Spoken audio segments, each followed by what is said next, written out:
ምዕራፍ አለው? ስንት ምዕራፍ አለው? ሁለተኛው የቅዱስ ጴጥሮስ መልእክት ስንት ምዕራፍ አለው? 3። በጣም ጎበዞች፣ በጣም አሪፍ። ስለዚህ ቅዱስ ጴጥሮስ ስንት መልእክታትን ጽፏል? 2 መልእክታትን ጽፏል። በደንብ ጭንቅላታችሁ ውስጥ እያስገባችሁ እሺ። ቅዱስ ጴጥሮስ 2 መልእክታት ጽፏል። የመጀመሪያው መልእክት 5 ምዕራፋት አሉት። ሁለተኛው መልእክት ደግሞ 3 ምዕራፋቶች አሉት። እሺ፣ እውነት ወይም ሐሰት ትላላችሁ? ቅዱስ ጴጥሮስ ከ72ቱ አርድእት መካከል ነው። እውነት ሐሰት? ቅዱስ ጴጥሮስ ከ72ቱ አርድእት መካከል ነው። እውነት ወይስ ሐሰት? እውነት ወይስ ሐሰት?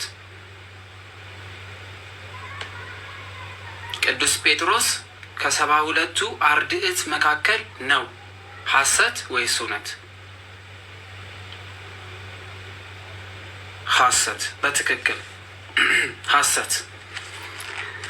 እሺ መልካም። እንግዲህ ለመግቢያ ያህል ይህንን ካወቃችሁ ጥሩ ነው። አሁንም ቅዱስ ጴጥሮስ እንግዲህ የመጀመሪያውን መልእክት አሁን በጆሯችሁ በደንብ አድርጋችሁ ስሙ። ከ12 ሐዋርያት መካከል ነው። ቅዱስ ጴጥሮስ በተለይ የሰማይና የምድር መክፈቻ ቁልፍ ከተሰጣቸው መካከል አንዱ ነው። ቅዱስ ጴጥሮስ ጌታ መድኃኒታችን ኢየሱስ ክርስቶስ አለትነት ቤተክርስቲያንም በአንተ አለትነት ሰራብሃለሁ ከተባሉት መካከል ነው። ቅዱስ ጴጥሮስ ይህንን መልእክት በጻፈበት ሰዓት ቅዱስ ጴጥሮስ ይህን መልእክት በሚጽፍበት ሰዓት የነበረው ሮም ሲሆን ሮምን ባቢሎን በማለት ይናገራታል። ወይም የሮምን አገዛዝ ባቢሎን ብሎ ነው የሚጠራት። አንደኛ ጴጥሮስ ምዕራፍ 5 ቁጥር 13 ላይ የሚያስቀምጠው ነገር አለ። አንደኛ ጴጥሮስ ምዕራፍ 5 ቁጥር 13 ላይ በባቢሎን ያለች የተመረጠችው እህት እንዲሁም ልጄ ማርቆስ ሰላምታ ያቀርቡላችኋል በማለት ሮምን ባቢሎን ብሎ ጠርቷታል። ስለዚህ ባቢሎን ማለት ኢራቅ ብትሆንም ግን ታዲያ ቅዱስ ጴጥሮስ ለምንድን ነው ሮም እያለ ባቢሎን ብሎ የጻፈው ተብሎ ሲጠየቅ ባቢሎን ብሎ የተናገረበት ዋነኛው ምክንያት አገዛዟና የሮም ባለስልጣናት በተለይ እነዚህ ኔሮን ቄሳር የሚባለው እጅግ ክርስቲያኖችን የሚያሰቃይበትና እንደ ባሪያ የቆጠሩበት መላውን ዓለም በባርነት የገዙበት ጊዜ ስለነበረ ባቢሎናውያኖች እንደ ቀደመ ታሪካቸው ብዙዎቹን ያሰቃዩ፣ ብዙዎችን ይገዙ፣ ብዙዎችን ይረግጡ ስለነበረ ቅዱስ ጴጥሮስ ሮምን ባቢሎን በማለት ተናግሯታል። አይሰማም እያሉ ነው። አይሰማም እንዴ? አይሰማም? የተሰማ አይደለም?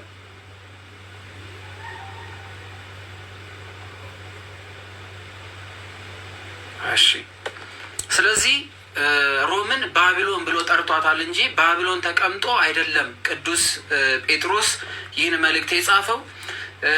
በተለይ ይሄ መልእክት ከ62 እስከ 68 እስከ 64 ዓመተ ምህረት ድረስ ተጽፏል ተብሎ ይታመናል። በተለይ ኔሮን ቄሳር በነበረበትና ስቃይና መከራ በሚያበዛበት በዛ ዘመን ውስጥ የተላከ መልእክት ነው። እንግዲህ ይህን እንደምታስቡት አባታችን ቅዱስ ጳውሎስም ሮም ነበረ በዚህ ዘመን ውስጥ ማለት ነው። ቅዱስ ጴጥሮስ በነበረበት ሳለ ሮም ነበረ። ስለዚህ ይህንን ማወቅ እንችላለን ማለት ነው። በተለይ እንደምታዩት እዚህ ላይ ማርቆስ ሰላምታ ያቀርብላቸዋል በማለት ቅዱስ ማርቆስ ከቅዱስ ጳውሎስ ጋር አብሮ እንደነበረ እናስታውሳለን። በትምህርታችን ላይ ከቅዱስ ጳውሎስ ጋር አብሮ እንደነበረ መልእክታትን ይልኩና ያደርሱ እንደነበረ ያስተምሩ እንደነበረ እናውቃለን ማለት ነው። ስለዚህ ሐዋርያው ቅዱስ ጴጥሮስ ይህን መልእክት በሚጽፍበት ሳ ላይ ሮም ነው የተቀመጠው። ሮም ሆኖ ባቢሎን ያለው ሮም አገዛዟ እንደ ባቢሎን በጣም ጭቆና የበዛና ሰዎችን የማንገላታት፣ ሰዎችን የማሰቃየት፣ ሰዎችን የመግፋት፣ ሰዎችን ወደ እስር ቤት መክተት፣ ሰዎችን የመግደል፣ ሰዎችን ከሮማውያን ውጭ ያሉትን እጅግ ከፍተኛ ስቃይ የሚያመጡበት በተለይ ኔሮን ቄሳር የሚባለው እጅግ በጣም አደገኛ በተለይ ደግሞ እብድ የዘመኑ እብድ በመባል ይታወቃል። ክርስቲያኖችን የሚያስገድል ይሄ ጣሊያን ውስጥ ያለችዋን ታላቁን የውጊያ ወይም ደግሞ ለምሳሌ በፊልሞች ላይ ግላዲያተር የሚዋጉበት የሚመስለውን ትልቁን ግንብ እስከ ማስገንባት ድረስ የደረሰ እጅግ በጣም ብዙ የሆኑ ክርስቲያኖችን በአውሬ እንዲበሉ ያደረገ ንጉሥ ነው። እንግዲህ እነሱ የነበሩበት ዘመን ስለነበረ ቅዱስ ጴጥሮስ ሮምን ወይም ደግሞ እቺን የጣሊያን ከተማ የሆነችን ሮምን ባቢሎን ብሎ ይጠራታል ማለት ነው። ስለዚህ ባቢሎን ነበረ።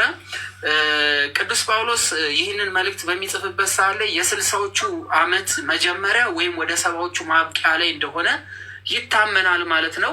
እድሜው ወደ መጨረሻዎቹ አካባቢ ወይም ወደ 70ዎቹ ወይ ወደ 69ኞቹ አካባቢ ወይም 60ዎች ውስጥ እንደሆነ ይታመናል። በተለይ ጌታ መድኃኒታችን ኢየሱስ ክርስቶስን ባገኘ ሰዓት እድሜው ወደ 30 አካባቢ የሚጠጋ በማለት አንዳንድ መረጃዎች ያስቀምጣሉ። ሌላው ከቅዱስ ጳውሎስ መልእክቶች ጋር የሚመሳሰሉ ይዘቶች አሉት። በተለይ ቅዱስ ጳውሎስ ለኤፌሶንና ለቆላሲያስ የላከው መልእክት ጋር የመመሳሰል ሂደት አለው። ምክንያቱም ሮም ሆነው ወቅቱ ላይ በነበረው ነገር ምክንያት የማጽናትና የማበርታት ስራ ይሰሩ ስለነበረ ሐዋርያት እንግዲህ ቅዱስ ጴጥሮስ ከሐዋርያት መካከል አንዱ ነው እና ተመሳሳይነት ይዘት ያለው መረጃ ይታያል ማለት ነው። መልእክቱ ፈተናና ስደት የተጋፈጡ ክርስቲያኖችን የማጠንከር በተለይ የመጀመሪያው የቅዱስ ጴጥሮስ መልእክት በፈተና ያሉ ክርስቶስን በማመን መከራና ስቃይ የደረሰባቸውን ሰዎች ለማጽናትና ለማበርታት የሚጠብቃቸውን የእግዚአብሔር መንግስት ምን አይነት እንደሆነች ለመናገር የላከው መልእክት ነው። የተጻፈበት ጊዜ ከ62 እስከ 66 ወይም ደግሞ እስከ 68 ድረስ ይሉታል አንዳንድ አባቶች። ከዛ አመት ውስጥ ይሆናል ብለው ያስቀምጣሉ። ዓመተ ምሕረቱ ሙሉ ለሙሉ ስላላስቀመጠው ማለት ነው። ስለዚህ ቅዱስ ጴጥሮስ 2 መልእክት ልኳል።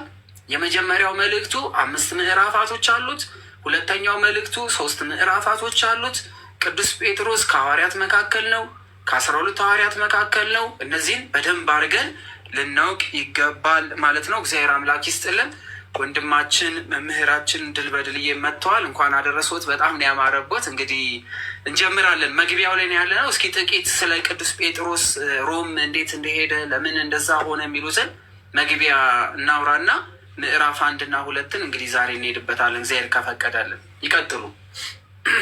ሚዩት ኖት ሚት አያድርጉ እሺ፣ የሚረብሽ ነገር ከሌለ። እሺ። በስመ አብ ወወልድ ወመንፈስ ቅዱስ አሐዱ አምላክ አሜን። እንደምን አመሻችሁ። ክርስቶስ ተንሥአ እሙታን በዐቢይ ኃይል ወሥልጣን አሰሮ ለሰይጣን አግዓዞ ለአዳም ሰላም ይእዜሰ ኮነ ፍስሐ ወሰላም። እንኳን አደረሳችሁ። እንኳን ለእናታችን ለቅድስት ድንግል ማርያም የልደት በዓል በሰላም አደረሳችሁ አደረሰን። ያው እንግዲህ ቅዱስ ጴጥሮስ እንግዲህ ቅዱስ ጳውሎስ ተደጋጋሚ ልንል እንችላለን። ለምን እንደሆነ ገብቷችኋል። አዳምም ተከታታይ እንግዲህ እንደምትመለከቱት ከሮሜ ጀምሮ የቅዱስ ጳውሎስ 14 መልእክታት ሲናገር ቅዱስ ጳውሎስ እያለ ስለነበረ አሁን የቅዱስ ጴጥሮስን መልእክት ሲገባ እንግዲህ ቅዱስ ጳውሎስ እያለ ሊናገር ይችላል፣ እኔም ልናገር ይችላለሁ። እና እናንተ ግን ምን ታደርጋላችሁ? ስለ ቅዱስ ጴጥሮስ የሚነገር መሆኑን አውቃችሁ አስባችሁ ያንን እያቀናችሁ እንድትመለከቱት ይፈልጋል። ሌላው እንግዲህ ሐዋርያው ቅዱስ ጳውሎስ መልእክቱን የላከበት ምክንያት ምንድን ነው? ቅዱስ ጴጥሮስ ይኸውልህ፣ አሁን ቅዱስ ጳውሎስ አልኩልኝ እንደግል ጌታ ኢየሱስ እንግዲህ እንዳትሉና በጣም ይቅርታ አድርጉልኝ። እና ምንድን ነው ቅዱስ ጴጥሮስ መልእክቱን የላከበት ምክንያት ምንድን ነው? የላከበትን ምክንያት አሁን ምዕራፍ 1 ላይ እንግዲህ ወንድማችን አዳም ልክ ሲጀምረው እንመለከተዋል። እንግዲህ የተላከበት ዋናው ጭብጡ ነገር በጣም ዋናው ትልቁ ነገር የመልእክቱ ዋናው ነገር በሰማዕቱ ቅዱስ እስጢፋኖስ ይሄ የሐዋርያት ሥራ ምዕራፍ 7 ላይ ሄዳችሁ ስትመለከቱ ሞት ምክንያት እንግዲህ እንደምታውቁት ምዕራፍ 6 ላይ ስንመለከት የሐዋርያት ጥናትን ስትመለከቱ ታስታውሱ እንደሆነ 7 ዲያቆናት ተመርጠው ከ7ቱ ዲያቆናት ደግሞ ሊቀ ዲያቆን ሆኖ ማህበረ ይሄ የአጋፔውን ይሄ ማህበረ ክርስቲያኑንን የሚመራ የሚጠብቅ የነበር ነው። እና እንግዲህ እሱ ከተመታና እንግዲህ ሰማዕቱ ነው ካለፈ በኋላ ምዕራፍ 8 ላይ የሐዋርያት ሥራ ስንሄድ እንግዲህ ክርስቲያኖች ከኢየሩሳሌም ወደ ሌሎች ሀገሮች እንደተበተኑ ይናገራል። እና እነዚህ ጳንጦስ፣ ገላቅጥያ፣ ጵንፍልያ እያልን የምንጠራቸው እነ ሶሪያ፣ እነ ኪልቅያ እነዚህ ሁሉ ወደ እነዚህ ሀገሮች ወደ ሮም እንዲሰደዱ ይሆናል። ከተሰደዱ በኋላ ግን ያ በኢየሩሳሌም እያሉ የነበራቸው ክርስቲያናዊ ጥንካሬ፣ ክርስቲያናዊ ሕይወት በቃ ይሄ በጽድቅና በቅድስና መመላለስ ጉድለት በቃ መምጣት ጀመር። ይህም የመጣበት ምክንያት ምንድን ነው? እንግዲህ እንደምታውቁት ከነበሩበት ሀገር ወደ ሌሎች ሀገሮች ሲሄዱ የነበራቸውን ርስት፣ ጉልት፣ ሀብት፣ ንብረት እነዚህን ነገሮች ሁሉ ትተው ነው የሄዱት። እዛ ሲሄዱ ደግሞ የጠበቃቸው ደግሞ አማኝ ሕዝብ አይደለም። አንዳንድ ከዚህ የይሁዲ እምነት ተከታይ ሆነው ወደ አሁን እነዚህ ወደ ምንላቸው ሀገሮች የተበተኑ ምኩራብ ሰርተው እግዚአብሔርንን የብሉይን ስርዓት እየጠበቁ የሚያመልኩ ጥቂት ሰዎች ሊኖሩ ይችላሉ።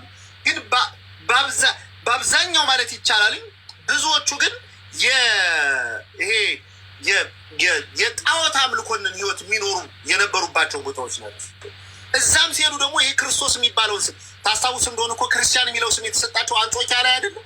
የሐዋርያት ስራ ጥናታችን ስንመለከት ታስታውሱ እንደሆነ ለምንድን ነው ክርስቲያን የሚለው ስያሜ የተሰጣቸው ሲባል እንግዲህ አንጾኪያውያን ሁልጊዜ የገቡት ሐዋርያት የሚያወሩት ወሬ ስለ ክርስቶስ ነው እና እነዚህ ምንድን ነው ክርስቶስ የሚሉት እነዚህ ክርስቲያኖች ብለው ተደባዘል ስያሜን አወጣን ብለው ነው። ግን መንፈስ ቅዱስ አጥንቶ እንዲሁም ይህንን ስያሜ ከሐዋርያት ጋራ ክርስቲያን እንዲባሉ ሆነ።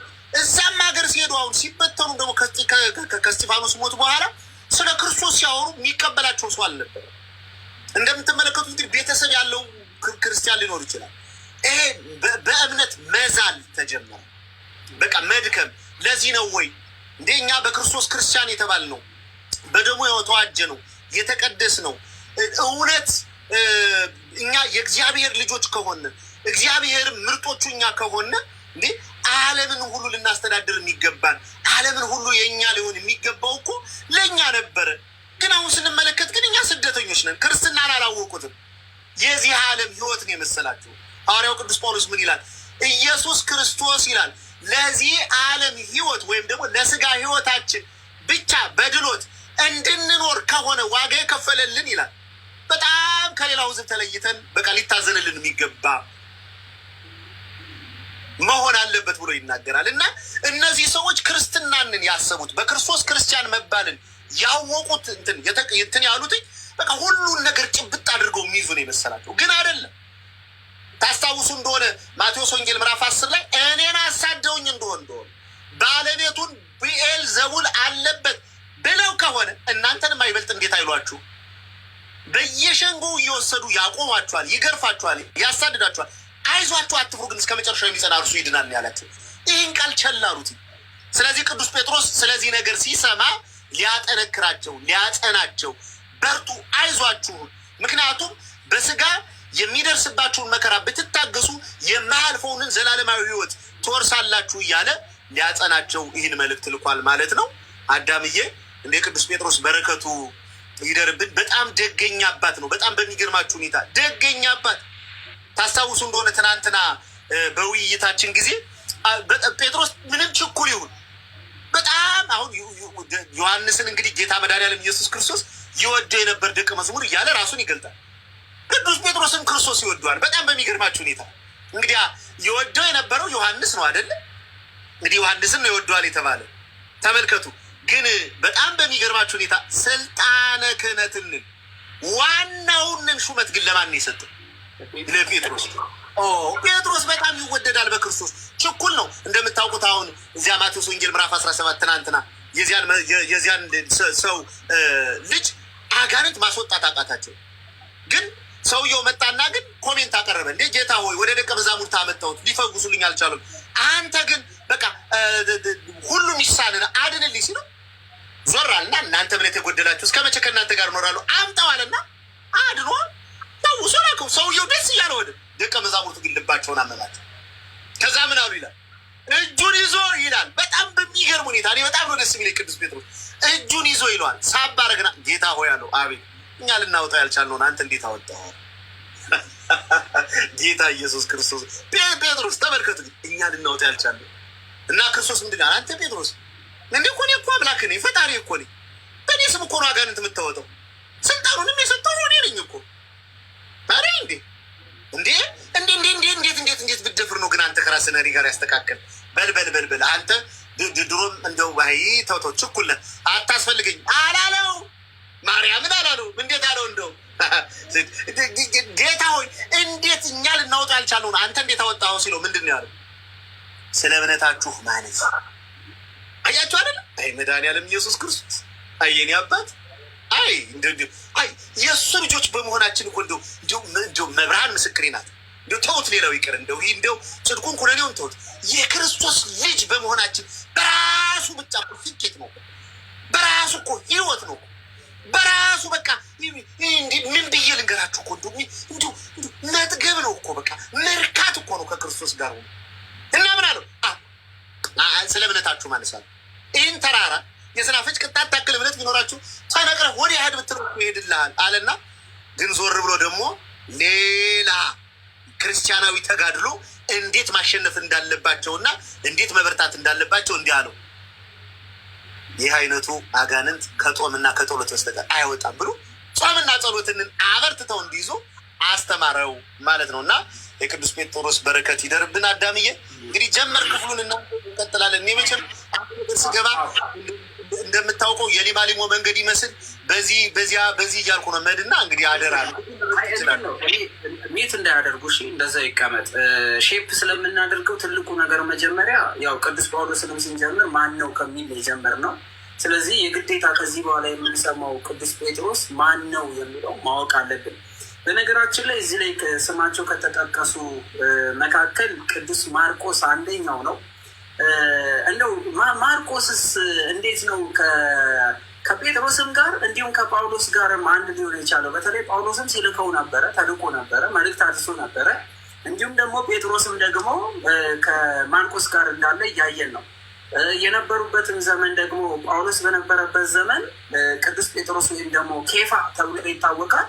እዛው አብሯቸው እንደነበረ ነው እያየን ያለ ነው። እዚህ አሁን ይህም መልእክትም ቅዱስ ጴጥሮስ የጻፈው ሮም ሆኖ ነው። ሮም ሆኖ ባቢሎን ብሎ ሮምን ባቢሎን ብሎ ጠርቷታል። እና እንደው ለምንድን ነው አንድ ላይ የነበሩት? በአንድ ቤት ውስጥ ነበሩ። ጳውሎስ የመጨረሻዎቹ ጊዜያቶቹ ነበሩ ከተማርነው ትምህርቶች አንጻር እና እነዚህ መልእክታቶች እንዴት ነው የተጻፉት የሚለው ማወቅ እንችላለን።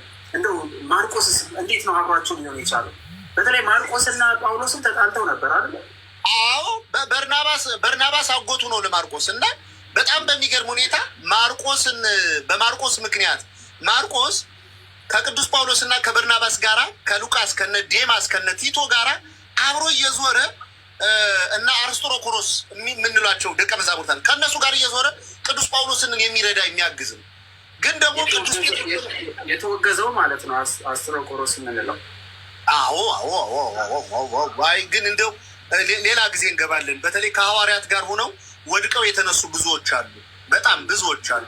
ለምሳሌ ከ72 አርድእት የሆነው ዴማስ ይጠቀሳል እና ዴማስን ይህን ዓለም ወዶ ትቶኛል ምናምን እያል እንደው ዝም ብለን አንዳንድ ጊዜ እንደው መድኃኒዓለም እንደው ይጠብቀን እንደው ክርስቶስ እውነቴን እኮ ነው። አንዳንድ ጊዜ እውነት ነው እኮ እኛ ሳልሳት ነው። እኛም እኮ የበረዶ ዘመን አለን እኮ። እኛም እኮ የውድቀት የኃጢአት ዘመን አለን እኮ። በቃ አለቀ ነገር አለም። ተመልሶ ከሆነ እኮ መመለሱን ራሱ ገልጠን ማስተማር ያለብን ይመስለናል። የሆነ ሆኖ ግን ማርቆስ ከነ ቅዱስ ጳውሎስ ጋር ነበር ጉዞ የሚያደርግ የነበር። ኋላ ላይ ግን ከቅዱስ ጴጥሮስ ጋር መቅረትን ፈለገ እና አንድ ጊዜ ጉዞ ሊያደርጉ ሲል እቀራለሁ ብሎ ሲል ጳውሎስ ይችን ነገር እንደ ትልቅ ነገር ያዛል። የቅዱስ ጳውሎስ ደግሞ ገና ሮምን፣ አውሮፓን፣ ዓለምን ዙሬ ወንጌልን ሰብኬ ይሄ ያልጣፈጠውን ዓለም በወንጌል ጨውነት በክርስቶስ መድኃኒትነት ድኖ ማየት ፈልጋለሁ እያለ በሚደክምበት ሰዓት ላይ ዴማስ በዛ በኩል ተሰሎንቄ ላይ ቀርቶበታል። ማርቆስ ደግሞ በዚህ ቀረበት እንዴ ብሎ በቃ ኋላ ላይ ግን ቅዱስ ጴጥሮስ ጋር ሄዶ ማርቆስ በነገራችን ላይ ማርቆስ ስለ ራሱ ነገር ሲናገር የመጨረሻ ክርስቶስን ሐዋርያት ትተውት ሲሄዱት መጨረሻ ላይ የነበር ማርቆስ ነው። ያ ታስታውስ እንደሆነ ማርቆስ ወንጌል ላይ ሄደን ስንመለከት ክርስቶስ በተያዘ ጊዜ በጌቴሴማኒ ራቁቱን ልብሱን ትቶ የሮጠው ማርቆስ ነው። ማርቆስ ራቁቱን ነው የሮጠው። ማርቆስ ሊይዙት ሲሉ ግን ነበረ። ሁሎች ትተውታል እኮ ግን ማርቆስ ነበር እና አንዳንዶች ይሄም እኮ ከሱ ጋር ነበር ብለው ያዙት ይላል። ያን ጊዜ ልብሱን አውልቆላቸው ሮጠ ይላል እና ራቁቱን ነው የሮጠ። በጣም በሚገርም ሁኔታ ስለ ክርስቶስ ሲል ብዙ መከራ የተቀበለ ሰው ነው ማርቆስ። እንደ ማርቆስ እኮ የመጀመሪያውም እኮ የእኛ ፓትርያርካችን ነው፣ ጳጳሳችን እኮ ነው። እና ማርቆስ ከቅዱስ ጴጥሮስ ጋር ሆኖ ብዙ ነገሮችን ከነ ቀለሜንጦስ ጋር ሆኖ ብዙ ነገሮችን አድርጓል። ከነ ኢቮዲየስ ጋር ሆኖ በጣም በሚገርም ሁኔታ ድንቅ አባት ነው። እንደዎች ማርቆስ ወንጌል ምንላት ዝም ብለን ተመልክተናት ከሆነ በጣም ድንቅ የሆነ ነገር ያለበት ነው። አንድ ቀን ማርቆስ ወንጌል እንገባበታለን። መቼ ወደ ወንጌል እንሄዳለን ስላልከኝ እዚያ ላይ እናነሷለን። እና ኋላ ላይ ግን ወደ ጉዞ ሊሄዱ ሲል ማርቆስ ተነሳ። አሁን ደግሞ ቅዱስ ጳውሎስ ጋር መሄድ ሲል አይቻልም አለ ቅዱስ ጳውሎስ። በቃ አይሄድም አለ። በርናባስ ደግሞ ያው መቼም የስጋ ነገር ያደላል እንዴ ለምን አለ እንዴ ለምን አይሆንም አለው።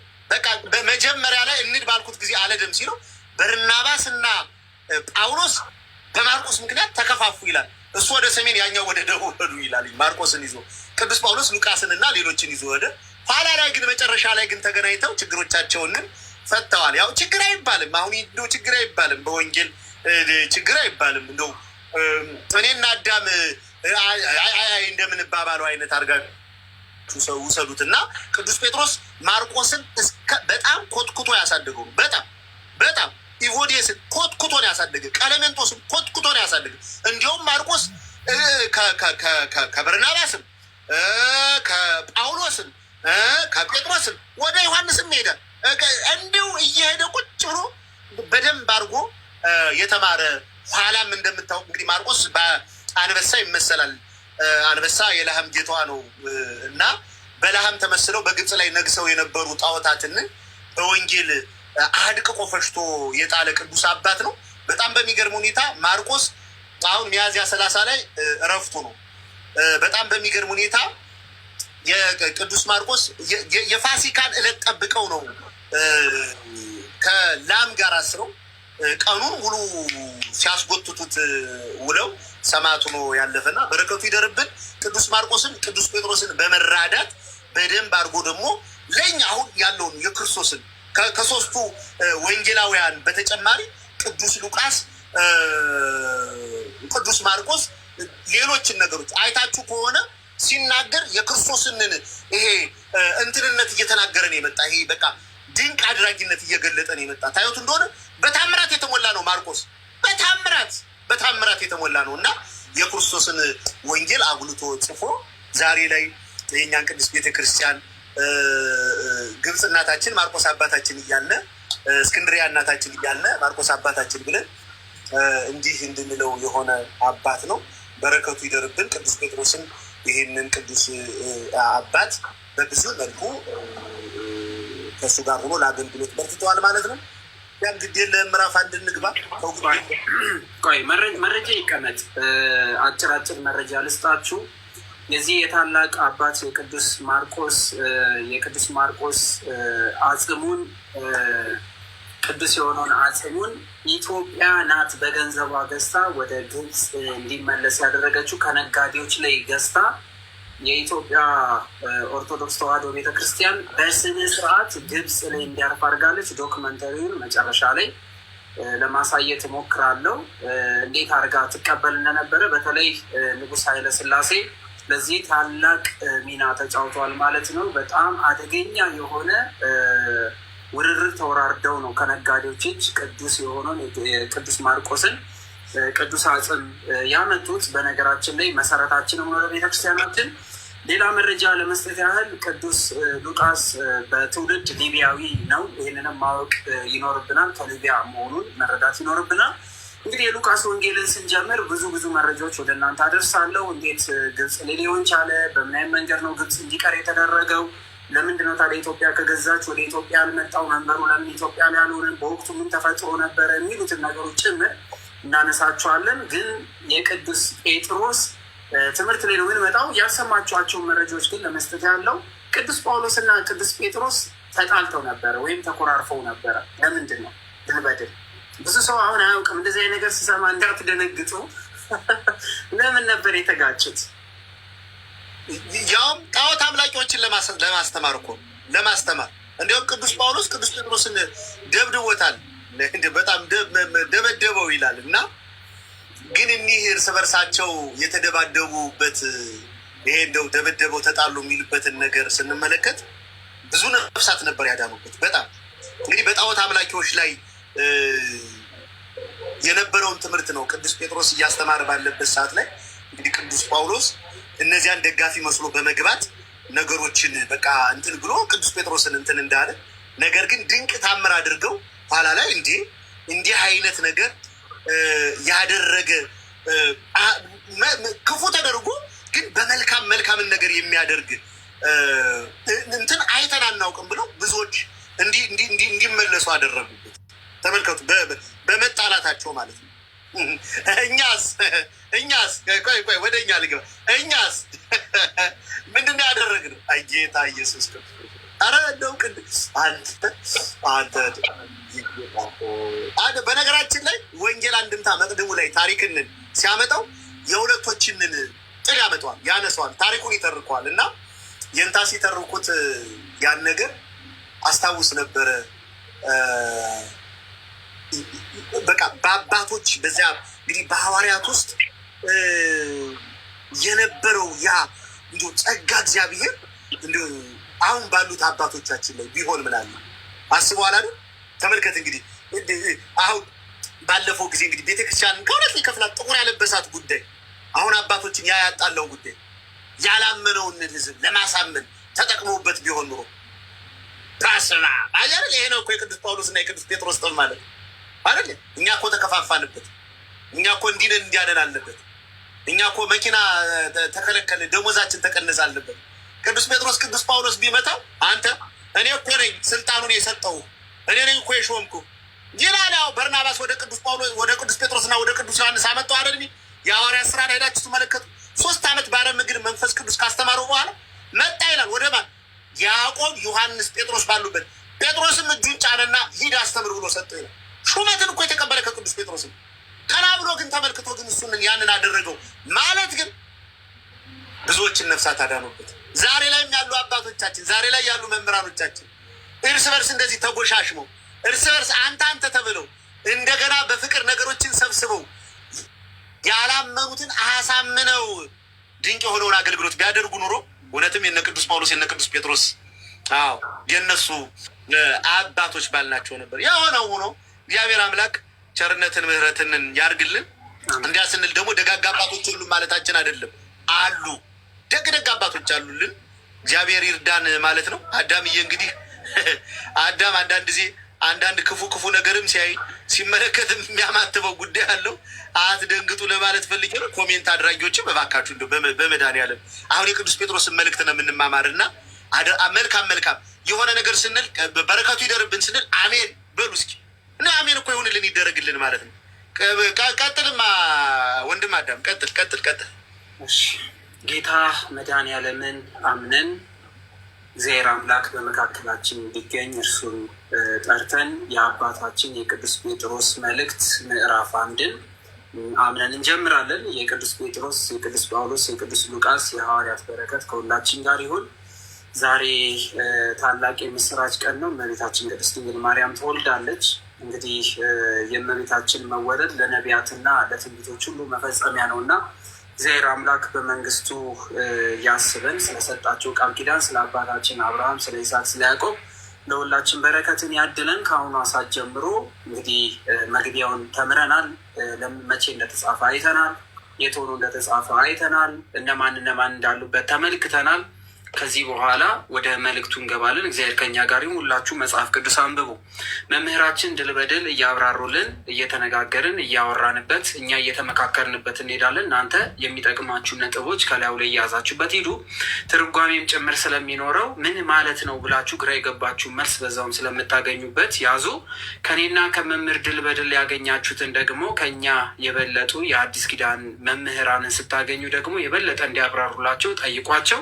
እኛ ልጅነት አንደበት እነግራችኋለን፣ አባቶቻችን በተማሩበት አንደበት ያስተምሯችኋልና እንደዛ ጠይቁ ማለት ፈልጋለሁ። እግዚአብሔር ከኛ ጋር ይሁን። የመጀመሪያይቱ የሐዋርያው የቅዱስ ጴጥሮስ መልእክት ምዕራፍ 1 ከዚህ ከቁጥር 1 ጀምሮ እስከ ቁጥር 12 ድረስ ያለው ስለተመረጡ ሰዎች የሚናገርበት ነው። ቅዱስ ጴጥሮስ ስለተመረጡ ሰዎች ከቁጥር 1 እስከ ቁጥር 12 ድረስ ያለው የተመረጡ ሰዎችን ስለነሱ የሚናገርበት ክፍል ነው። መጽሐፍ ቅዱስን የምታነቡ እንደዚህ ብሎ ይናገራል። ድል በድሌ ከጌታችን ከኢየሱስ ክርስቶስ ሐዋርያ ከጴጥሮስ ይላል። ከጌታችን ከኢየሱስ ክርስቶስ ሐዋርያ ከጴጥሮስ በጳንጦስ በገላትያና በቆጶዶኪያ በእስያና በብታንያ ሀገር ለተበተኑ ስደተኞች እግዚአብሔር አስቀድሞ እንዳወቃቸው በመንፈስ ቅዱስ እንደሚቀደሱ ይታዘዙና በኢየሱስ ክርስቶስ ደም ይረጩ ዘንድ ለተመረጡ ጸጋና ሰላም ይብዛላችሁ ይላል። ምን ማለቱ ነው? ሚት ያንሱ፣ ሚት አያርጉ። ድል በድል እሺ። አይ ድምፅ ስላለ ነው። ሌላ እዚህ ጎረቤት ላይ ድምፅ ስላለ እንዳይረብሽ ብዬ ነው። አዎ እንግዲህ በጣም በሚገርማችሁ ሁኔታ እነዚህ የተጠቀሱት ሀገራት በእነሱ ውስጥ ተበትነው ያሉ ክርስቲያኖች አሉ። እንዲሁም ራሱ ሐዋርያው ቅዱስ ያዕቆብም ለነዚህ ለተበተኑ መጻተኞች ነው መልእክቱን። የያዕቆብ መልእክትም ለነዚህ እዚህ ሀገር ለተበተኑ ክርስቲያኖች የተላከ መልእክት ነው። ለዚህ ነው የያዕቆብ መልእክት ምዕራፍ 1 ቁጥር 1 ላይ ሄዳችሁ ስትመለከቱ የእግዚአብሔርና የጌታ ኢየሱስ ክርስቶስ ባሪያ ያዕቆብ ለተበተኑ ለ12 ወገኖች ሰላም ለእናንተ ይሁን ብሎ የሚጀምርላቸው እና እነዚህ ሀገራት ላይ እንደነገርና እንደ ቅድም እንደተናገርኩትኝ ሐዋርያት ሥራ ምዕራፍ 7 ላይ ስትሄዱ ቅዱስ እስጢፋኖስ ከተወገረ በኋላ በሐዋርያት ዘንድ ትልቅ በክርስቲያኖች ዘንድ ትልቅ ስደት ነው የተፈጠረው እና እንግዲህ በስደት ወደ እነዚህ ወዳላቸው ሀገሮች ለምሳሌ ጳንጦስ፣ ገላትያ፣ ቆጵዶቅያ፣ በቢታንያ የተበተኑ ብዙ ክርስቲያኖች አሉ። ከሄዱ በኋላ ግን እንግዲህ ክርስቲያን በመሆናቸው ብቻ እነሱ ያ የተሰበከላቸውን ወንጌል አምነው ከተቀበሉ በኋላ ክርስቲያን እንደ ክርስቶስ መከራ ተቀብሎ ለዚያ እኮ ነው ታስታውሱ እንደሆነ ማቴዎስ ወንጌል ምዕራፍ 12 ላይ 7 ላይ ምዳችሁ ስትመለከቱ እኔን መከተል የሚወድ ቢኖር ራሱን ይካድ መስቀሉን ተሸክሞ ይከተለኛል። መስቀል ማለት መከራ ማለት ነው። እንደውም ታስታውሱ እንደሆነ ብዙ ጊዜ ደቀ መዛሙርቱን የሚያስጠነቅቃቸው ባለቤቱን ይላል እኔን ፈጣሪያቸውን፣ አምላካቸውን፣ መድኃኒታቸውን፣ ጌታቸውን እኔንን በኤልዘቡል አለበት በአጋንንት አለቃ አጋንንት ያወጣል ብለው እኔን ከሰደቡ እናንተንማ ይልቅ እንዴት አይሏችሁ እያለ አስጠንቅቆ ነግሯችኋል። እኔን እንኳን በደረቅ እንጨት እንዲህ ካደረጉ እናንተንማ ኋላ እንዴት ያደርጓችሁ እያለ ስለሚደርስባቸው ነገር አብዝቶ ነግሯቸዋል። ሐዋርያት ያ ነገር በልባቸው ውስጥ ተቀምጦ ኋላ ላይ መንፈስ ቅዱስን ከተቀበሉ በኋላ በገዢዎች ፊት የሐዋርያት ሥራ ምዕራፍ 4 ላይ ስትመለከቱ በነገስታት ፊት እንኳ ቆመው በክርስቶስ ትናንትና ገደል ነው ሞተ ተነሳ ብላችሁ ሰበካችሁ፣ ህዝቡን አሳመጻችሁብን። ዛሬ ደግሞ በክርስቶስ ኢየሱስ ይህንን ከእናቱ ማህፀን ጀምሮ ሽባ የሆነ ሰው አዳናችሁ። ሁለተኛ ስሙን እንዳጠሩ ሲሏቸው እኛ የሰውን ሳይሆን የእግዚአብሔርን ነው የምንሰማ የእግዚአብሔርን እንጂ እናንተ ቃል አንሰማም ብለው በድፍረት ተናግረው ስለ ክርስቶስ የሚመጣውን መከራ ለመቀበል ወስነው እያሳዩ ክርስቶስን እየመሰሉ ነው በዚህ በወንጌል ያደጉት። ሌሎችም እንዲህ አይነት ህይወት እንዲኖራቸው ይፈልጋል። ግንስ ወንጌልን ከተሰበከ በኋላ ቅዱስ እስጢፋኖስን በዚያ በድንጋይ ወግረው ሲገሉትኝ ወንጌል ዝም ብሎ ሁልጊዜ የምስራች ሁልጊዜ ደስታ ብቻ የሚመስላቸው የነበሩ ክርስቲያኖች በተበተኑበት ሀገር ግን መከራ ሲመጣ ግን መሸሽ ጀመሩ። አንዳንዱ እንደውም ወደ ቀደመበት የይሁዲ እምነት ወደ ኦሪቱ ስርዓት፣ አንዳንዱ እንደውም ወደ ጣዖት አምልኮ ለማዘንበል፣ አንዳንዱ ደግሞ ብሎ ተስፋ ቆርጦ መቀመጥን ጀመረ።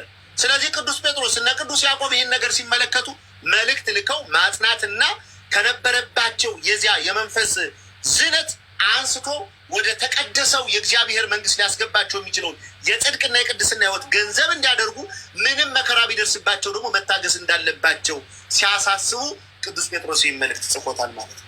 ለዚህ ነው አዳሚ በተለይ አሁን ለምሳሌ ቅዱስ ጳውሎስ በገላትያ መልእክት ላይ ስንመለከት የገላትያ ሰዎች ሙሉ ለሙሉ ቅዱስ ጳውሎስ እስር ቤት ከመግባቱ የተነሳ ወደ ቀደመ የአይሁድነት እምነት መጥተው እንደነበሩና ዝለው እንደነበሩ በተለይ እንዴት በፊታችሁ የተሰቀለውን ክርስቶስን እንዴት ትረሱታላችሁ? ለመቀበልስ እናንተ ፈጥናችሁ ነበረ፣ ነገር ግን ለመካድም በዛው ልክ ፈጠናችሁ በማለት እንግዲህ በጣም ይናገራቸው እንደነበረ ተመልክተናል። አዎ ልክ ነህ። ገላትያ መልእክት እንዲሁም ምዕራፍ 3 ላይ ቁጥር 1 ሲላቸዋል እናንተ የገላትያ ሰዎች ሆይ በዓይናችሁ ፊት ኢየሱስ ክርስቶስ ተሰቅሎ ተስሎ ሳለ ከዚያስ እንዳትመለከቱት። መመልከት ማለት ነው ማለት ነው ያመናችሁትን ጌታ ያ የተቀበላችሁትን ጌታ እንዴት አትታመኑለትም? ለእናንተ ሲል መከራ ተቀብሎ ሳለ እንዳታስተውሉ የተከፈለው ዋጋ ምን እንዳይላችሁ ቦታ እንዳትሰጡት ማን ነው አዚም ያደረገባችሁ? እንዴትስ ፈጥናችሁ እንዲህ ሸሽታችሁ የክርስቶስን ወንጌል ጥላችሁ ወደ ስጋዊ ምኞት ወደ ዓለማዊ ህይወት ዞር አላችሁ ብሎ ይወቅሳችኋል። ሁለተኛው ደግሞ እዚህ ጋር ብዙዎች የማታውቁትን አንድ ታሪክ እዚህ ጋር ሜንሽን ማድረግ ስላለብን ነው። በገላትያ እና በቀጶዶኪያ ብሎ ነው የሚጠራው። እንግዲህ ለአጠራሪ ይቅርታ። ይቺ ከተማ ደግሞ አንድ ታምር አግኝቶ ወደ ክርስትና የመጣ የሮም ወታደር የነበረ ሰው ሰማዕት የሆነባት ከተማ ናት። በዚህ አጋጣሚ ድል በድል የጌታችን የመድኃኒታችን የኢየሱስ ክርስቶስን ጎኑን እንዲወጋ የተደረገው እና አይኑ የበራለት በዚች ከተማ ነው አንገቱ ተሰይፎ ሰማዕትነትን የተቀበለው።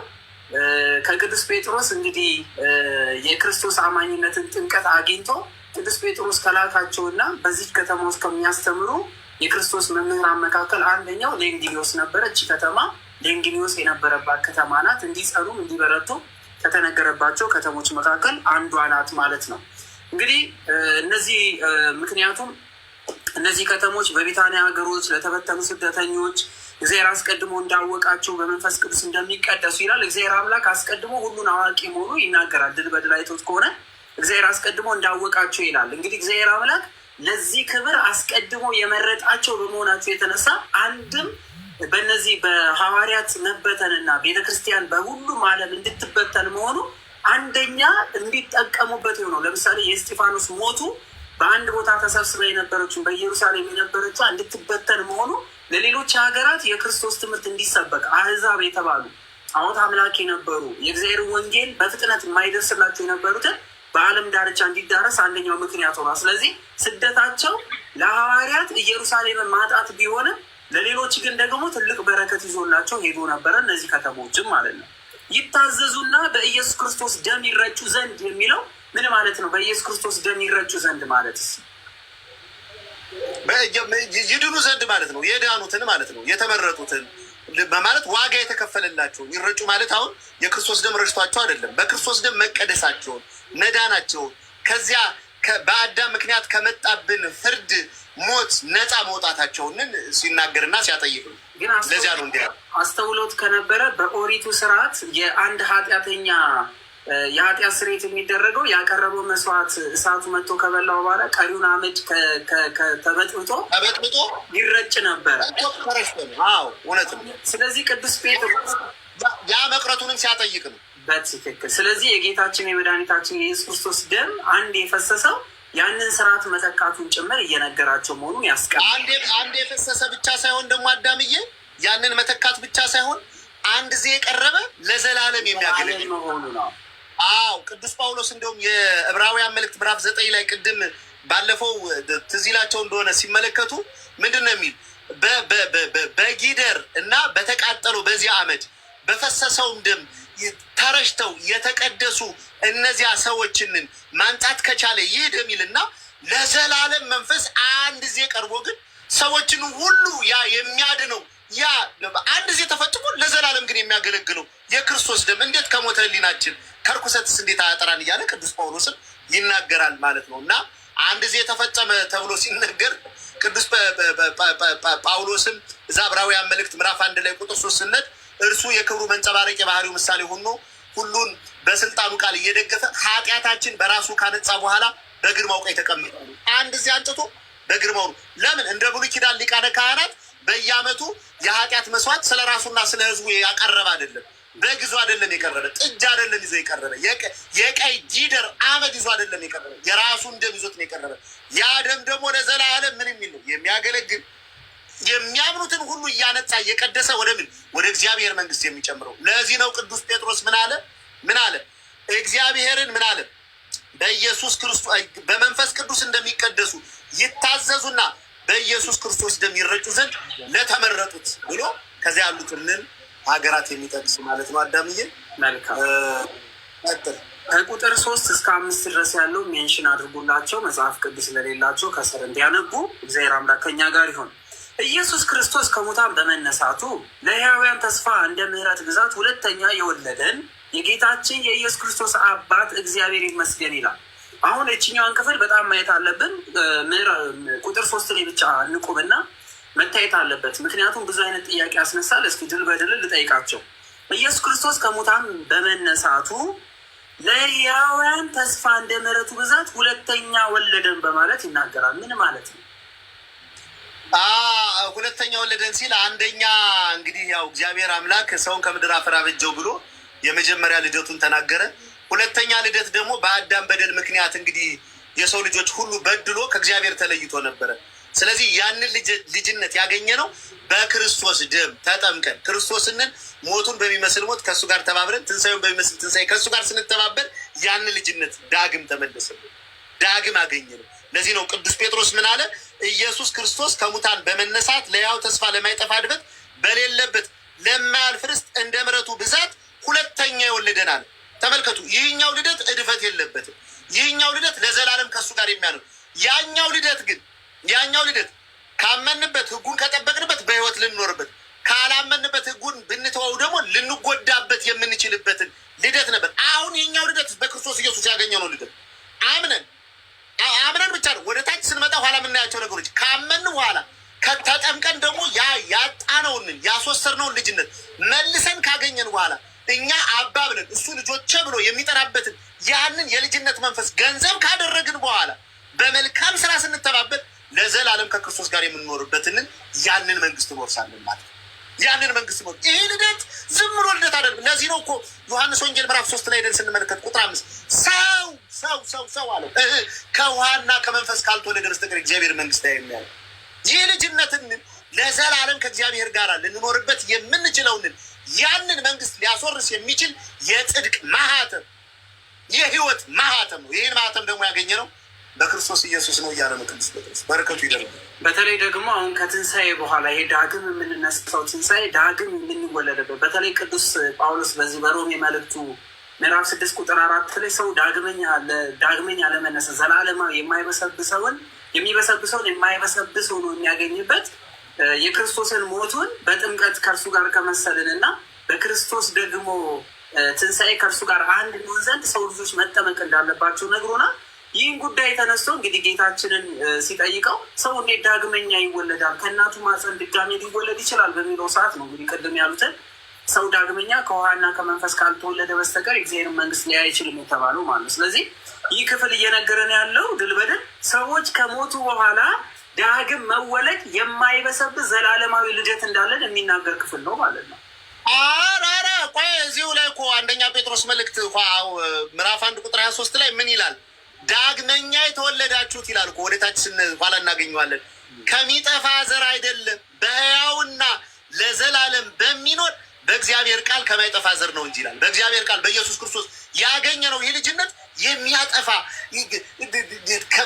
ከእግዚአብሔር የሚያስለየን አይደለም፣ ከእሱ ጋር እንድንኖርበት የሚያደርግ ለዘላለም ያው ግንስ ለዘላለም ከእሱ ጋር እንኖራለን ብለን ይህንን አምላክ ይህንን ደግሩ አባት ከተቀበልንና በስሙ ከተጠመቅን ስጋውን ከበላን ደሙን ከጠጣን በኋላ ግን በጣም በሚገርም ሁኔታ በኃጢአትና በርኩሰት ከተመላለስን፣ አዎ በእርግጥ ሕያው ሁነን ከእሱ ጋር እንድንኖር ተፈቅዶልናል። ግንስ ደግሞ ሕያው ሁነን ለዘላለም ልንቀጣበት የምንችለው ሌላ ህይወት እንዳለ ሰው ልብ ማለት አለበት። አሁን ክርስቶስ አድኖኛል፣ ከዚህ በኋላ ጸድቄአለሁ፣ ምንም ነገር ባደርግ ከኔ ላይ አንዳች ነገር እንትን አይልም፣ የሚረክሰው ስጋዬ ነው፣ መንፈሴና ነፍሴ ግን ጸድቀዋል ምናምን። አራራራ እባክህ ወደዚያ ዞር በል። እንዲህ አይነት ትምህርት የለም እንዴ! ሰው በነፍስና በስጋ ተዋህዶ እኮ ነው ኃጢአትን የሚሰራው።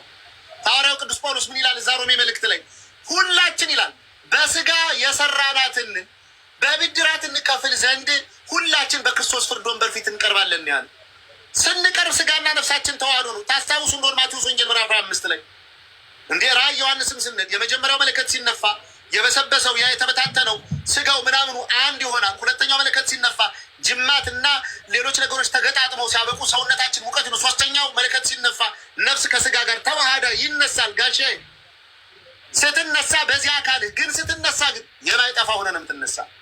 አንተ ግን በራስህ ስልጣን አጠፋዋለሁ፣ ይህን ልጅነት አያስፈልገኝም፣ ከእግዚአብሔር ተለይቼ ብኖር ምንም ጉዳት የለውም ካል ሁሉ እናንተ የኔና የአባቴ ጠላቶች ዓለም ሳይፈጠር ወደ ተዘጋጀላችሁ ገሃነመ እሳት ግቡ ተብለህ ለዘላለም ትቃጠልበታለህ። ስለዚህ የማይጠፋ ዘር የተወለዳችሁት ሲል ከማይጠፋ ዘር ተወልደህ የሚያጠፋውን ስራ ከሰራህ ግን ለዘላለም ትቃጠልበታለህ ያለ ነው። አደራችሁ እግዚአብሔር አምላክ ምሕረቱን ይላክልን፣ በቸርነቱ ይጠብቃል።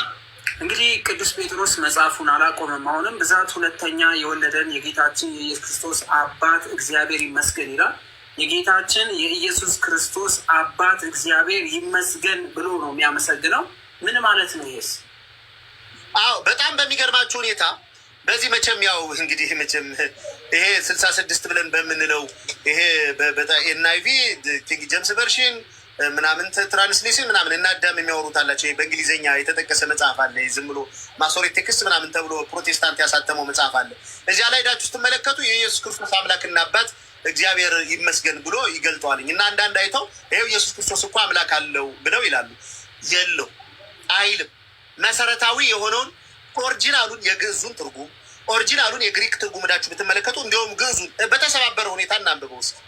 ሊሰባበር ይችላል፣ ልናጎለዳድፈው እንችላለን። ግን ደግሞ አባቶቻችን ኋላ ስትጠይቁ ያስተካክሉታል። እንዲህ ይላል ቁጥር 3 ላይ ይትባረክ እግዚአብሔር አቡ ለእግዚእነ ኢየሱስ ክርስቶስ ዘወለደነ በብዝሃ ምሕረቱ ብሎ ያመጣዋል። ምን እያለን ነው? እንዲህ ይላልኝ በቸርነቱ ብዛት የወለደን የጌታችን የኢየሱስ ክርስቶስ የባህሪ አባት እግዚአብሔር አብ ይክበር ይመስገን ብሎ እግዚአብሔር አብ ጋራ ያለውን ክብር ገልጦ ክርስቶስንን ከእግዚአብሔር አብ ጋራ ከእግዚአብሔር መንፈስ ቅዱስ ጋራ እኩል የሆነ በስም በአካል በአካላዊ ግብር ሶስት ቢሆንም በመለኮታዊ ባህሪያት በሀሳብ በፈቃድ በመፍጠር ግን አንድ መሆናቸውን ይገልጣል። እንዲያ ሲልስ ምን ማለት ነው? እግዚአብሔር አብ ግን እግዚአብሔር ወልድን ወለደው ብሎ ተናገረው። የኢየሱስ ክርስቶስ የባህሪ አባት ብሎ ገለጠው። አባት ከተባለ መቼም አባት ካለ ልጅ ከመጣ አባት ቀድሞ የተገኘ ነው ብለን እንደ ስጋ ልናስብ እንችላለን። ከይስሐቅ በፊት አብርሃም ነበረ፣ ከአብርሃም በፊት ታራ ነበረ። እንዲያ እንደምንለው አይደለም። እግዚአብሔር አብ እግዚአብሔር ወልድን ወለደው ስንል ከባህሪው ወለደው ማለታችን ነው። ያ ማለት ምን ማለት ነው? እግዚአብሔር አብ በነበረበት ቅጽበት እንዲያ ነው እንዲህ ነው ተብሎ በማይነገረው ዘመን ሁሉ አብሮት ያለ ማለት ነው። የባህሪው ልደት ማለት ምን ማለት ነው? ለምሳሌ ሚስጥረ ስላሴንን ከአዳም ጋር ስትተማመሩ አንዲት ምሳሌ ሲሰጣችሁ መቼም ፀሐይን ነግሯችኋል። ፀሐይ አካሉ አንድ ነው፣ ነገር ግን ሶስት ነገር አላት። አካል አላት፣ ብርሃን አላት፣ ሙቀት አላት። ግን ሶስት ተብላ ትጠራም። አንድ ፀሐይ ነው ምንላት። እግዚአብሔር አብም ወልድን ወለደው ስንል ከፀሐይ አካል ብርሃን እንደተገኘ ሁሉ ከእግዚአብሔር አብም ወልድ ተገኝቷልና ልጅ ተባለ እንጂ እግዚአብሔር ወልድስ ከእግዚአብሔር አብ የሚያንስ አይደለም። እግዚአብሔር አብም ከእግዚአብሔር ወልድ የሚበልጥ አይደለም። አብ ወልድ መንፈስ ቅዱስ አንድ አምላክ፣ ሶስት ስም፣ ሶስት አካላዊ ግብር፣ ሶስት ገጽ አላቸው ብለን እናምናለን። ለዚህ ነው ቅዱስ ጴጥሮስ ምን አለ? የእግዚአብሔር የኢየሱስ ክርስቶስ ምን አባት የባህሪ አባት አሉ። የባህሪ ነው። እኛስ የእግዚአብሔር ልጆች እንባላለን? አዎ እንባላለን፣ ልጅ እንባላለን። ግን የእኛ ልጅነት የጸጋ ልጅነት ነው። ኢየሱስ ክርስቶስ ወይም እግዚአብሔር ወልድ ግን ለእግዚአብሔር ልጅ ሲባል ግን የባህሪ ልጅነት ነው እና ቅዱስ ጴጥሮስ ምን አለ? ከእግዚአብሔር አብ ጋራ ያለውን እኩልነት ገልጦ ተናገረ። የዘመናችን ደግሞ መናፍቃን ደግሞ የኢየሱስ ክርስቶስ አምላክና አባት ይባረክ ይላል እና ኢየሱስ ክርስቶስ አምላክ አለው ብለው ይናገራሉ። እንግዲህ የእንታ ሲያስተምሩን ምን ይላሉ? እንዲህም ቢሉ ኢየሱስ ክርስቶስ የለበሰው ስጋ ፍጡር ነው አይደለም? አዳም የለበሰው ስጋ የኛ የፍጡር ስጋ ነው፣ የእኛን ስጋ ነው። ስለዚህ በስጋ ይፈጥረዋልና አምላክ ብሎ ተናገረ እንጂ ስለ ወልድ ስለዚያ መለኮታዊውንን ወልድ ግን አምላክ ሆነው እያለ አይደለም ብለው ይተረጉሙታል ማለት ነው። እግዚአብሔር ይስጥልኝ። አዳም ተባረክ። ቀጥል ወንድም አለ። አጉጭ ላይ ግን እየቆምክብ ነው። አደራን ወንድም አለ ተናገር እባክህ። እሺ፣ እግዚአብሔር ከኛ ጋር ይሁን። ሁላችሁም መጽሐፍ ቅዱስ በደንብ እያነበብን እንሄዳለን። እንግዲህ ትርጓሜውን ጭምር እየሰማችሁ ስለሆነ በደንብ እየሰማችሁ በደንብ ማስታወሻ እያዛችሁ ቃል በቃል ክፍል በክፍል እያያችሁ ይሁን። ድል በድል ሳይሳቀቁ የሚያስተምሩበት የራሶት ቤት ነው እና ጊዜ ምናምን አይበሉ። እኛ ትርጓሜ እየተማርን ነው። ስለዚህ ፈታ ብለው ያስተምሩ። እግዚአብሔር ከኛ ጋር ይሁን። ሌላው እንግዲህ ምን ይላል? የኢየሱስ ክርስቶስ አባት እግዚአብሔር ይመስገን ካለ በኋላ የማያረጀውን የማይለወጠውን የማይጠፋውን በሰማያት ለእኛና ለእናንተ ተጠብቁልን ያለውን ለመውረስ ይላል። ለእኛና ለእናንተ ተጠብቆልን ያለውን ለመውረስ ስለ ዘላለማዊ ሕይወት እየተናገረ ነው ቅዱስ ጴጥሮስ። ጌታ መድኃኒታችን ኢየሱስ ክርስቶስ ቃል ኪዳን እንደገባልን ሁሉ የሚታየውን ሳይሆን የማይታየውን እንድንጠብቅ ቅዱስ ጳውሎስም እንደነገረን የሚታየውን ብንጠብቅ ምን ያደርግናል? የሚታየውን አግኝተናል። የማይታየውን ግን ከእግዚአብሔር ዘንድ የተሰጠንን ዘላለማዊ የሆነውን ነገር እንጠብቅ ብሎ ባለፈው ልክ ስንማር እንደተማማር ነው በዛው ልክ ማለት ነው። ስለዚህ ዘላለማዊ የሆነ ሕይወት ልንወርስ ተዘጋጅተናል። በማን? በልጁ በጌታችን በኢየሱስ ክርስቶስ በኩል እያለ ጴጥሮስ እየነገራቸው ነው። እንግዲህ ይህን የሚጽፍላቸው ነግሬያቸዋለሁ፣ ወይም ከመምህር ጋር አውርተናል ቅድም። በጣም የደከሙ ስለነበሩ እና ወደኋላ እየተመለሱ እየዛሉ የነበሩ ቢጸ ሐሳያን ወይም የሐሰት መምህራን መሀላቸው ገብተው ስለነበረ ለዘላለማዊ ሕይወት ተመርጠው ሳሉ ዘላለማዊ የሆነውን ሕይወት ግን መንገድ ጀምረው ወደኋላ ለሚመለሱ የተነገረ ክፍል ነው ብለናል። የማበርታት ክፍል ነው፣ የማጠንከር ክፍል ነው፣ የማስታወስ ክፍል ነው። ለምሳሌ ሕፃኑ ቂርቆስና ኢየሉጣን በምንመለከትበት ሰዓት ላይ ሕፃኑ ቂርቆስ እናቱን ያበረታት ነበረ። ዘላለማዊ የሆነ መንግስት ልናገኝ ከእግዚአብሔር ዘንድ ተስፋ ተሰጥቶናልና የሚያረጀውን ዓለም ትተን የማያረጀውን መንግስት ለማግኘት እንጓዝ ብሎ እንዳበረታው ቅዱስ ጴጥሮስም እንደዚሁ እስካሁን ድረስ የጠራናቸውን ከተሞች እንዲበረቱና እንዲጠነክሩ ወደኋላ እንዳይመለሱ እያበረታቸው ነው። ይህን ደግሞ ያገኘ ነው በእግዚአብሔር አብ ፍቃድ አንድያ ልጁን ወደ ምድር ልኮልን በእርሱ ድነን ዘላለማዊ የሚሆነውን ሕይወት ደግሞ በመንፈስ ቅዱስ በኩል ሰጥቶናልና ልንሸክመው ያልቻለውን በመንፈስ ቅዱስ በኩል ገልጦልናልና ዘላለማዊ ሕይወት የማግኘት ጉዞ ጀምረናል። ስለዚህ ሁላችን እንዘጋጅ እያላቸው ነው ያለው ማለት ነው። በኋላ ዘመን በሃይማኖት ትገለጥ ዘንድ ለተዘጋጀችው ድህነት በእግዚአብሔር ኃይል ለተጠበቃችሁት እስከ ዘላለም ደስ ይላችኋል። ነገር ግን በሚመጣባችሁ ልዩ ልዩ መከራ አሁን ጥቂት ታዝናላችሁ አለ። አስታውሰውት ከነበረ ድል በድል እነዚህ አንቀጸ ብፁዓን በሚለው ላይ በምድር ያዘኑ በሰማይ በምድር ያዘኑ ብፁዓን ናቸው በሰማይ ይደሰታሉና በማለት ጌታችን መድኃኒታችን ኢየሱስ ክርስቶስ የተናገረው ቃል አለ። አዎ ማቴዎስ ወንጌል የሚያጽኑ ብፁዓን ናቸው ምን ይላል? በመንግስተ ሰማይ መጽናናትን ያገኛሉና ብሎ ተናግሯል። እና አሁን ቅዱስ ጴጥሮስ ያንን ቃል ኮት አድርጎ ነው አምጥቶ የሚነግራቸው። ምክንያቱም አሁን ላይ የምታዩት በህይወታችሁ የሚገለጡ መከራዎች፣ በህይወታችሁ ላይ እየተገለጡ ያሉ ችግሮች፣ ስደቶች፣ መራቦች፣ መራቆቶች በማያምኑት እንደገና ደግሞ በክርስቶስ ተቃዋሚ በሆኑት የሚደርስባችሁን ይህን ፈተና እያያችኋል። ይህን ፈተና እያያችሁ ወደኋላ ብትመለሱ ሂዱ ተብለው ምን ከሚባሉት ለዘላለም ከሚቀጡት ሰዎች መካከል ነው የምትሆኑ። አሁንስ ግን አለ ይህንን መከራ፣ ይህንን ፈተና፣ ይህን ችግር ግን ታግሳችሁት ብታልፉ አለ። በጣም የሚገርም ነው። ብታልፉ አለ ለጥቂት ጊዜ ከተፈተናችሁ በኋላ የማያልፈውንን ያኛውን ህይወት ይሰጣችኋል። በአባቱ ፊትም በሰማይ መላእክቱ ፊትም ይመሰክርላችኋል እያለ ቅዱስ ጴጥሮስ ይህን ነገር ይናገራል ማለት ነው። እና በጣም በሚገርም ሁኔታ እንደውም ቅዱስ ጴጥሮስ እዚህ አንደኛ ጴጥሮስ መልእክት ኋላ ላይ እንመጣበታለን፣ ግን መጥቀስ ስለሚያስፈልግ የግድ ነው። የእግዚአብሔር ቃል ሁሌም አዲስ አይደለም። አንደኛ ጴጥሮስ መልእክት ምዕራፍ 5 ቁጥር 10 ላይ ምን ይላችኋል? በክርስቶስ ኢየሱስ ወደ ዘላለም ክብሩ የጠራችሁ ይላችኋል። ተመልከቱ እነዚህን ክርስቲያኖች ታዛዝ የጸጋ ሁሉ አምላክ አላቸው። መድኃኒዓለም የጸጋ ሁሉ አምላክ። አዎ የጸጋ ስጦታዎች ልዩ ልዩ ናቸው። ባለቤቱ ደግሞ መድኃኒዓለም ኢየሱስ ክርስቶስ ነው። የጸጋ ሁሉ አምላክ አለ። ያን ሁሉ ጸጋ የሚሰጣችሁ ሙት ብታስነሱ፣ ድዊ ብትፈውሱ፣ በህይወት ብትንቀሳቀሱ፣ በጤንነት ብትንቀሳቀሱ፣ እንዲሁ ተራራ ማፍለስ የምትችሉበትን እምነት ገንዘብ ብታደርጉ፣ ይህን ሁሉ ያገኛችሁት የጸጋ አምላክ ከሆነው ኢየሱስ ክርስቶስ ነው አለና ምን አላቸው? ለጥቂት ጊዜ መከራ ከተቀበላችሁ በኋላ ራሱ ደግሞ ፍጹማን ያደርጋችኋል፣ ያጸናችሁማል፣ ያበረታችሁማል አለ። ቅድም ልብ በሉ ሕፃኑ ቅዱስ ቂርቆስና እናቱን ኢየሉጣን አንስቷል አዳም። ልብ ብላችሁ ስሙ። እናቲቱ እኮ ዳተኛ ሆና ስታዩ ሲፍለቀለቅ እሳቱ ዘይቱ ሲፍለቀለቅ ውሃው ተክ ተክ እያለ ሲል ወይ አለች፣ በቃ ፈራች። ሕፃኑስ ከዚህኛው እሳት ይልቅ በዚያኛው ሰማይ ያለው እሳት የሚያቃጥለው ለዘላለም ሰውንን እየበላ የሚያኖረውንን ያንን ገንዘብ አድርጎ ከመኖር ኃላፊ ጠፊ በሆነው በዚህ እሳት ተቃጥሎ ለጊዜው ይህን መከራ ተቀብሎ የማያልፈውንን ያንን መንግስት ከክርስቶስ ጋር መካፈልን ስለወደደ ዞር አለና እናቱን አያት። ወይ እናቴ ፈራች፣ እኔም ልፍራ ብሎ አልተመለሰም። ሄደና እጇን ያዛት ነው የሚል ሄደና እጇን ያዛት። ስንክሳር የሐምሌ 19ን ስንክሳር አንብቡት እስኪዳችሁ እንዴት እንዳደረጋት ያዛት። እናቴ ሆን አይዞች በርቺ፣ ይህ የምታየው እሳት እግዚአብሔር አምላክ አጥፍቶ በሰላም ሊያስወጣን ይችላል አላት። ግን አላት ይህ እሳት አሁን ቢያቃጥልን ያልፋል፣ ይጠፋል። ነገር ግን በማይጠፋውና በማያልፈው እሳት ለዘላለም ተቀጠል ከክርስቶስ ተለይተን ከምንኖር በዚህ በፈላ ዘይት፣ በዚህ በፈላ ውሃ፣ በዚህ በሚንቀለቀለው እሳት ለጊዜው ለጥቂት ጊዜ መከራ ብንቀበል አይሻልምን አላት ይላል። ያን ጊዜ አበረታት፣ እሺ ብላ በእጀ ብላ ገባች ይላል። ይኸው ዛሬ በስማቸው በራሱ ቤት የማይጠፋ የዘላለም ስም ሰጥቶላ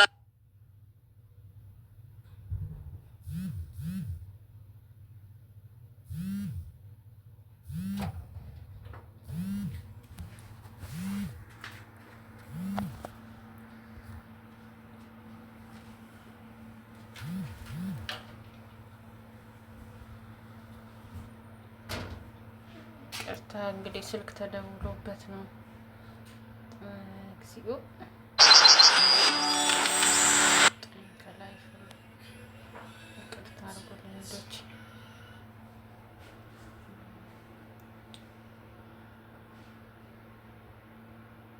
በእሳት ካጠሩት ከጥሩ ወርቅ በሚመረጥ ሃይማኖታችሁ እንደምትቀበሉት መከራ መጠን ኢየሱስ ክርስቶስ በሚገለጥበት ጊዜ በክብር በጌትነትና በምስጋና ትገኛላችሁ አለ። በተለይ ቅዱስ ጳውሎስም በዚህ ጉዳይ ላይ ሲናገር ምንድን ነበር ያለው? ያለ ነቀፌታ በፊቱ እንቆም ዘንድ በማለት የስጋ ፍቃዳችን ትተን ወደ መንፈሳዊ ሕይወት እንድንመጣ ይነግረን ነበረ። በስጋ ፍቃድ በተለይ ከዚህ ጋር ስንመለከተው እንደዛ ብቻ ብሎ ሳይሆን እርሱም ሳታዩት የምትወዱት ነው፣ እስከ ዛሬም ድረስ አላያችሁትም አለ። አሁን የሚታየውን ሳይሆን የተነገረንን በኋላ የምንደሰትበትን አሁን ከምንሞተው ሞት፣ አሁን ከምንቀበለው መከራ፣ አሁን ከምንቀበለው ስደት፣ አሁን ከምናለቅሰው ለቅሶ፣ አሁን ከሚቃጠለው መቃጠል፣ አሁን ቤተሰብ ዘመዶቻችንን ያንቀላፉትን ወስደን አፈር ውስጥ ከምንከትበት ሐዘን ይልቅ ደረታችን ከምንደቃበት አሁን ምድር ላይ ያለውን ስቃይ ሁሉ ስታዩት ያኛው በጣም ነው የሚበልጠው። ግን እሳ ያኛውን ለማየት የማናያትን ያችን እግዚአብሔር አምላክ የነገረንን በኋላ እንደምናገኛት ቃል የገባልንን በክብር እመጣለሁ ብሎ ሲናገር ያለ ነቀፌታ እንድንቆም የተነገረባትን የአሁን የመሬት ግዳታችንን እንፈጽም ነው እያለ ያለው። በተለይ መምህር አስታውሶት ከነበረ ጌታችን ኢየሱስ ክርስቶስ ወደ መጨረሻው አካባቢ ላይ ጠንከር ያለ ትምህርት ይሰጣቸው ነበረ። ነፍሱ ስለ እኔ ብሎ አሳልፎ የሚሰጣት በምድር በሰማይ ያገኛታል፣ የአባቴ ብሩካን ብዬ እቀበላታለሁ። ነፍሱ ስለ ምድር ብሎ ያቆያት ጋለ ግን ከእኔ ዘንድ ያጣታል፣ ወደሚቃጠለውና ወደማያባራው እሳት ትወስዳ ትጣላለች ብሏል። አሁን ያ በደንብ ወንዴ በደንብ ነው እንጂ እንደውም ሰው ዓለሙን ሁሉ ቢያተርፍ እኮ ነው የሚል ነፍሱን ግን ቢያጣ ምን ይጠቅማል? ሰው ስለ ነፍሱ ቤዛ ምን ሲያስቀምጥለታል አለ እኮ። ስለዚህ ስለ እኔ ብሎ ቤቱን፣ ሚስቱን፣ ሀብቱን ትቶ የተከተለኝ ነፍሱንም ስለ እኔ ብሎ የአጠፋት ኋላ ምን ይላታል? ያገኛታል። ነገር ግን አለ ነፍሱን ስለዚህ ዓለም ድካምና ስለዚህ ዓለም ባለጠግነት ብሎ እያስጨነቃት ኋላ ከኔ ተለይታ እንድትኖር ያደረጋት ኋላ ነፍሱን ያጣታል ብሎ ይናገራል። እና እንዲሁም ቅዱስ ጴጥሮስ እኮ በጣም እዚህ ላይ በጣም ጠንከር ይላል እኮ። አዳም አይተው ከሆነ ምንድን ነው ቢል በዚህም እጅግ ደስ ይላችኋል፣ ነገር ግን በእሳት ምንም ቢፈተን ከሚጠፋው ወርቅ ይልቅ አብልጧል። ተመልከት፣ ወርቅነቱ ማለት አሁን ወርቅ እንዲህ ውድ ሊሆን የቻለበት ምክንያት ከአፈር ወጥቶ አፈር ምን ሆኖ በ300 ዲግሪ ፋራናይት ሙቀት ቀልጦ ወጥቶ ነው። ይህን ሁሉ ሙቀት ችሎ ወጥቶ ነው ወርቅ ተብሎ ብዙዎቻችን የገንዘብ መያዣ ማጌጫ፣ የክብር መገለጫ ያደረግነው። ስለዚህ ቅዱስ ጴጥሮስ ምን አለ? በእሳት ምንም ቢፈተን አለ ተፈትኖ ከሚጠፋው ወርቅ ይልቅ አለ አብልጦ አለ እኮ። ማለት ወርቅ ቢፈተን በእሳት ምን ቢል፣ ስለዚህ ምድራዊ ክብር ነው። የእኛ ሳለ የእኛ ፈተና ግን ሲቀጥል ምን አለ? አብልጦ የሚከብር የተፈተነ እምነታችኋል። አያችሁ አይደል? ከወርቅ በበለጠ ሁኔታ በመከራ ውስጥ ልታልፉ ትችላላችሁ። ወርቅ እኮ ጉዝ ነው። እቃ አቃጠለኝ፣ ነደርኩ፣ ቆሰልኩ፣ ደማው አይልም፣ ምንም አይልም። ግንስ ስሜት የለውም። ኧረ ቆሰልኩ፣ ኧረ ደሞ አይልም። ግንስ እናንተ መቁሰል፣ መድማት፣ መታመም፣ ስቃይ ያለበትን አካል ይዛችሁ ነገር ግን ስለ ክርስቶስ ፍቅር ስትሉ በዚህ የእሳት መከራ ውስጥ ብታልፉ አለ። ሲቀጥል ምን አለ? ኢየሱስ ክርስቶስ ሲገለጥ አለ ለምስጋና ለክብርም ለውዳሴም ይገኝ ዘንድ አለ አሁን ለጥቂት ጊዜ ቢያስፈልግም በልዩ ልዩ ፈተና አዝናችኋል አለ። በጣም በሚገርም ሁኔታ ሐዋርያው ቅዱስ ያዕቆብ ምን ይላል መሰላችሁ? ስለዚህ ነገር ወንድሞች ሆይ አለ የእምነታችሁ መፈተን ትዕግስትን እንዲያደርግላችሁ አውቃችሁ ልዩ ልዩ ፈተና ሲደርስባችሁ እንደ ሙሉ ደስታ ቁጠሩታል። እንዴ ሰው መከራ እያገኘ እየተሰቃየ በእሳት እየተቃጠለ በንፍር ውሃ እየተቀቀለ በዘይት እየተጠበሰ በመንኮራኮር እየተፈጨ ሰውነቱ ቆዳው በቢላ በምላጭ እየተላጠ ጨው እየተነሰነሰበት የሚያቃጥል አሴት እየተደፋበት እንዴት እንደ ሙሉ ደስታ ቁጠሩት ይላል። ለምን አለ? ይህኛው የሚጠፋ መከራ ነው አለ። የሚጠፋ ነው አለ። በዚህ ዓለም ብቻ የሚቀር ነው አለ። ስለዚህ አለ ይህን ፈተና ሲደርስባችሁ እንደ ሙሉ ደስታ ቁጠሩት አለ። ሐዋርያት ሥራ ምዕራፍ 4 ላይ ቅድም አንስቼው ነበረ እና እነ ቅዱስ ጴጥሮስ እና ዮሐንስ ያንን ሽባ ምዕራፍ 3 ላይ ሄዳችሁ ስትመለከቱ ከእናቱ ማፀን ጀምሮ የነበረው በኢየሱስ ክርስቶስን ተነስና ተመላለስ አሉት። አይሁዳውያን ግራ ገባቸው። ደግሞ ሰቀል ነው ሞተ ስንል ተነሳ፣ ተነሳ ስንል ደግሞ በስሙ ደግሞ እንዲህ አይነት ነገር ጠሩና ገርፈው ሳበቁ ሁለተኛ እንዲህ አይነት ነገር አድርጋችሁ ስሙን ጠርታችሁ ስትፈውሱ ብናይ ዋ አሏቸው። እነሱ ግን በሸንጓው መካከል የደረሰባቸውን መከራ ስለ ሙሉ ደስታ እየቆጠሩት ፈገግ እያሉ ወጡ ነው። ወጣውም ሄዱና በአደባባይ ላይ መስበክ ጀመሩ። ስለዚህ የሚደርስብን መከራ ለጊዜው ሊያስቸግረን ይችላል። አሁን ልንራብ እንችላለን፣ ልንጠማ እንችላለን፣ እናት አባቶቻችን ሊጎዱብን ይችላሉ፣ ቤተሰብ ሊጎዳብን ይችላል፣ አካላችን ሊጎል ይችላል። ግንስ ስለ ሙሉ ደስታ ቆጠሩት አለ። ለምን አለ? የማያልፈውን መንግስት እንድትወርሱ በሚያልፈው ዓለም ላይ መከራውን ታግሳችሁ ለፉ እያለ ነው ቅዱስ ጴጥሮስ። አዳምዬ ቀጥል አንተ ደግሞ። መልካም በሃይማኖታችሁ ፍጽምነት የነፍሳችሁን ድህነት ታገኛላችሁ። ስለዚህ አንድ ሰው ሃይማኖቱን ከጠበቀ የነፍስ ፍጽምናን እንደሚያገኝ ቅዱስ ጴጥሮስ ይነግራል። ስለዚህ ሃይማኖታችን ማን ነው? ክርስትናችን ነው። ክርስትናችን ማን ነው? ክርስቶስ ነው።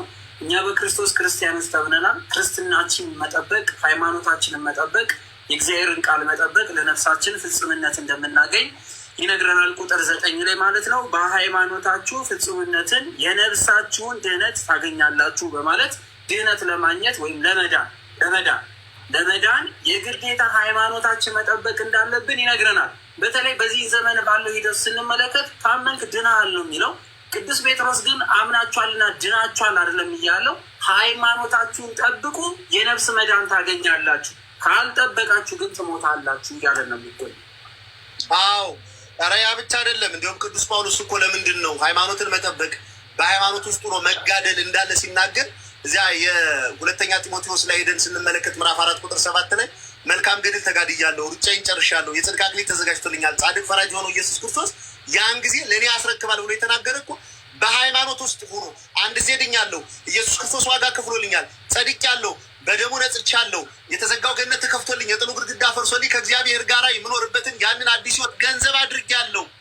ግን ሳለ ይህን ደግሞ መጠበቅ አለብኝ። በኃጢአትና በርኩሰት ብትመላለስ ምን ልትሆን ትችላለህ? ከእግዚአብሔር ልትለይ ትችላለህ። ምንድን ያለ ቅዱስ ጳውሎስ እዛ ቆሮንቶስ መልእክት፣ አትሳቱ፣ አመንዝሮች፣ ቀላጮች፣ ዋሾች፣ ጋለሞቶች፣ ጣዖትን የሚያመልኩ የእግዚአብሔርን መንግስት አይወርሱም ያለ። ስለዚህ ሰው ካመነ በኋላ ሃይማኖቱን መጠበቅ አለበት።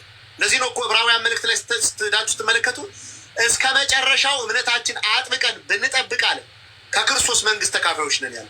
ስለዚህ የሰው ልጅ እምነቱን መጠበቅ አለበት፣ ሃይማኖቱን ይዞ በምግባር መግለጥ መቻል አለበት። ለዚህ ነው እኮ ሐዋርያው ቅዱስ ጳውሎስ ራሱ በሁለተኛ ቆሮንቶስ ምዕራፍ 5 ቁጥር 6-7 ምን ይላል? እንግዲህ ሁልጊዜ ታምነን አለ። ተመልከቱ፣ ሁልጊዜ ምን ብለን አለ? ታምነን በእምነት እንጂ በማየት አንመላለሳል። እምነት ያስፈልጋላል፣ ግን ለዚያ ላመንነው አምላክ ደግሞ መታመን ያስፈልጋላል። መታመን ብቻ አይደለም አለ፣ አይተነው ዝም ብለን መተው ሳይሆን በህይወት መመላለስ ያስፈልጋል። ከዛ ምን አለ? በስጋ ስናድር አለ። በስጋ ማለት በዓለም ውስጥ ነን፣ በኃጢአት ብንኖራለን ከጌታ ተለይተን አለ በስደት እንዳለን የምናውቅ እንሆናለን። አያችሁ አይደል? በስጋ ተመልከቱ፣ ኃጢአት ሰርተን ከክርስቶስ ከተለየን በስደት ያለን ሰዎች ነናል፣ ስደተኞች ነናል፣ ባላገሮች አይደለንም ማለት። ምክንያቱም ባላገር የሚሆን ሰው የእግዚአብሔርን መንግስት የሚወርስ ሰው ከክርስቶስ ጋር መኖር የሚፈልግ ሰው ላመነው አምላክ ታምኖ መገኘት መቻል አለ፣ መጠበቅ መቻል አለ። መከራ ሊደርስበት ይችላል፣ አዎ። ችግር ሊደርስበት ይችላል፣ አዎ። ግንስ ያንን ችግር ተቋቁሞ መጠበቅ መቻል አለበት፣ ማለፍ መቻል አለበት። ሮሜ መልእክት ምዕራፍ 15 ቁጥር 13 አስታውሱ። ምንድን ነው የሚል? የተስፋ አምላክ አለ በመንፈስ ቅዱስ ኃይል በተስፋ እንድትበዙ በማመናችሁ ደስታና ሰላም ሁሉ ይሙላባችሁ ነው። ሁልጊዜ መከራ ቢመጣብን ሁልጊዜ መጎሰብ መቻል የለብን፣ ሁልጊዜ ማዘን መቻል የለብን። እንደ ሙሉ ደስታ ቆጥረ ነው ስለ ክርስቶስ ኢየሱስ ፍቅር ስንል ብዙ መከራዎችን ልንቀበል እንችላለን። ምናልባት ድሃ በድሉ ልንባል እንችላለን። በተሰማራንበት ስራ ኃጢአት ውስጥ ሊከት የሚችል ስራዎችን እንድንፈጽም ልናደርግ እንችላለን፣ ፈጽሙ ልንባል እንችላለን። አዎ፣ ይህንን ግን ስለ ክርስቶስ ስንል እምቢ ማለት መቻል አለብን። እምቢ ብንል ምናልባት ልንራብ እንችላለን። እምቢ ብንል ከስራ ልንባረር እንችላለን። እምቢ ብንል በወህኒ ልንጣል እንችላለን። ይህ ግን በወህኒ መጣላችን፣ ከስራ መጉደላችን፣ ገንዘብ ማጣታችን፣ መራብ መጠማታችን ግን ኋላ ላይ ሙሉ የሆነ ደስታ ሙሉ የሆነ ክብር ወደምናገኝበት ወደዚያ መንግስት እንድንገባ ያደርገናል ማለት ነው። ለዚህ ነው ቅዱስ ጴጥሮስ ምን አለ? እንደ እርሱን ሳታዩ ትወዱታላችሁ። አሁን ምንም ባታዩት በእርሱ አምናችሁ የእምነታችሁ ፍጻሜ እርሱ የነፍሳችሁ መዳን እየተቀበላችሁ በማይናገር ክብር በሞላበት ሐሴት ደስ ይበላችኋል። አላያችሁትም አለ። እውነትም ነው፣ ክርስቶስን አላያችሁትም። ግንስ ባታዩትም ደግሞ በተስፋ መኖር አለባችሁ። ሐዋርያው ቅዱስ ጳውሎስ ዕብራውያን መልእክት አዳም ታስታውስ እንደሆን እምነት ተስፋ ስለምናደርገው ነገር የሚያስረዳ የማናየውን ነገር የሚያሳውቅ ነው ብሎ ይናገራል። አሁን አንዳንድ ጊዜ እኛ ክርስቶስን ያመንነው አይተነው ዳሰነው አይደለም። የዛሬ 2000 ዓመት እኛ አልነበርም። ግንስ አባቶቻችን የነገሩንን ቅዱሳት መጽሐፍት የመሰከሩልን እግዚአብሔር መንፈስ ቅዱስ የገለጠልን ያንን እውነት ይዘን ግን እንዳየነው ሆነን ከክርስቶስ ጋር በሕይወት እንመላለሳለን። ይህን ስናደርግስ በዘላለም ከእሱ ጋር እንኖራለን እያለ ነው ቅዱስ ጴጥሮስ።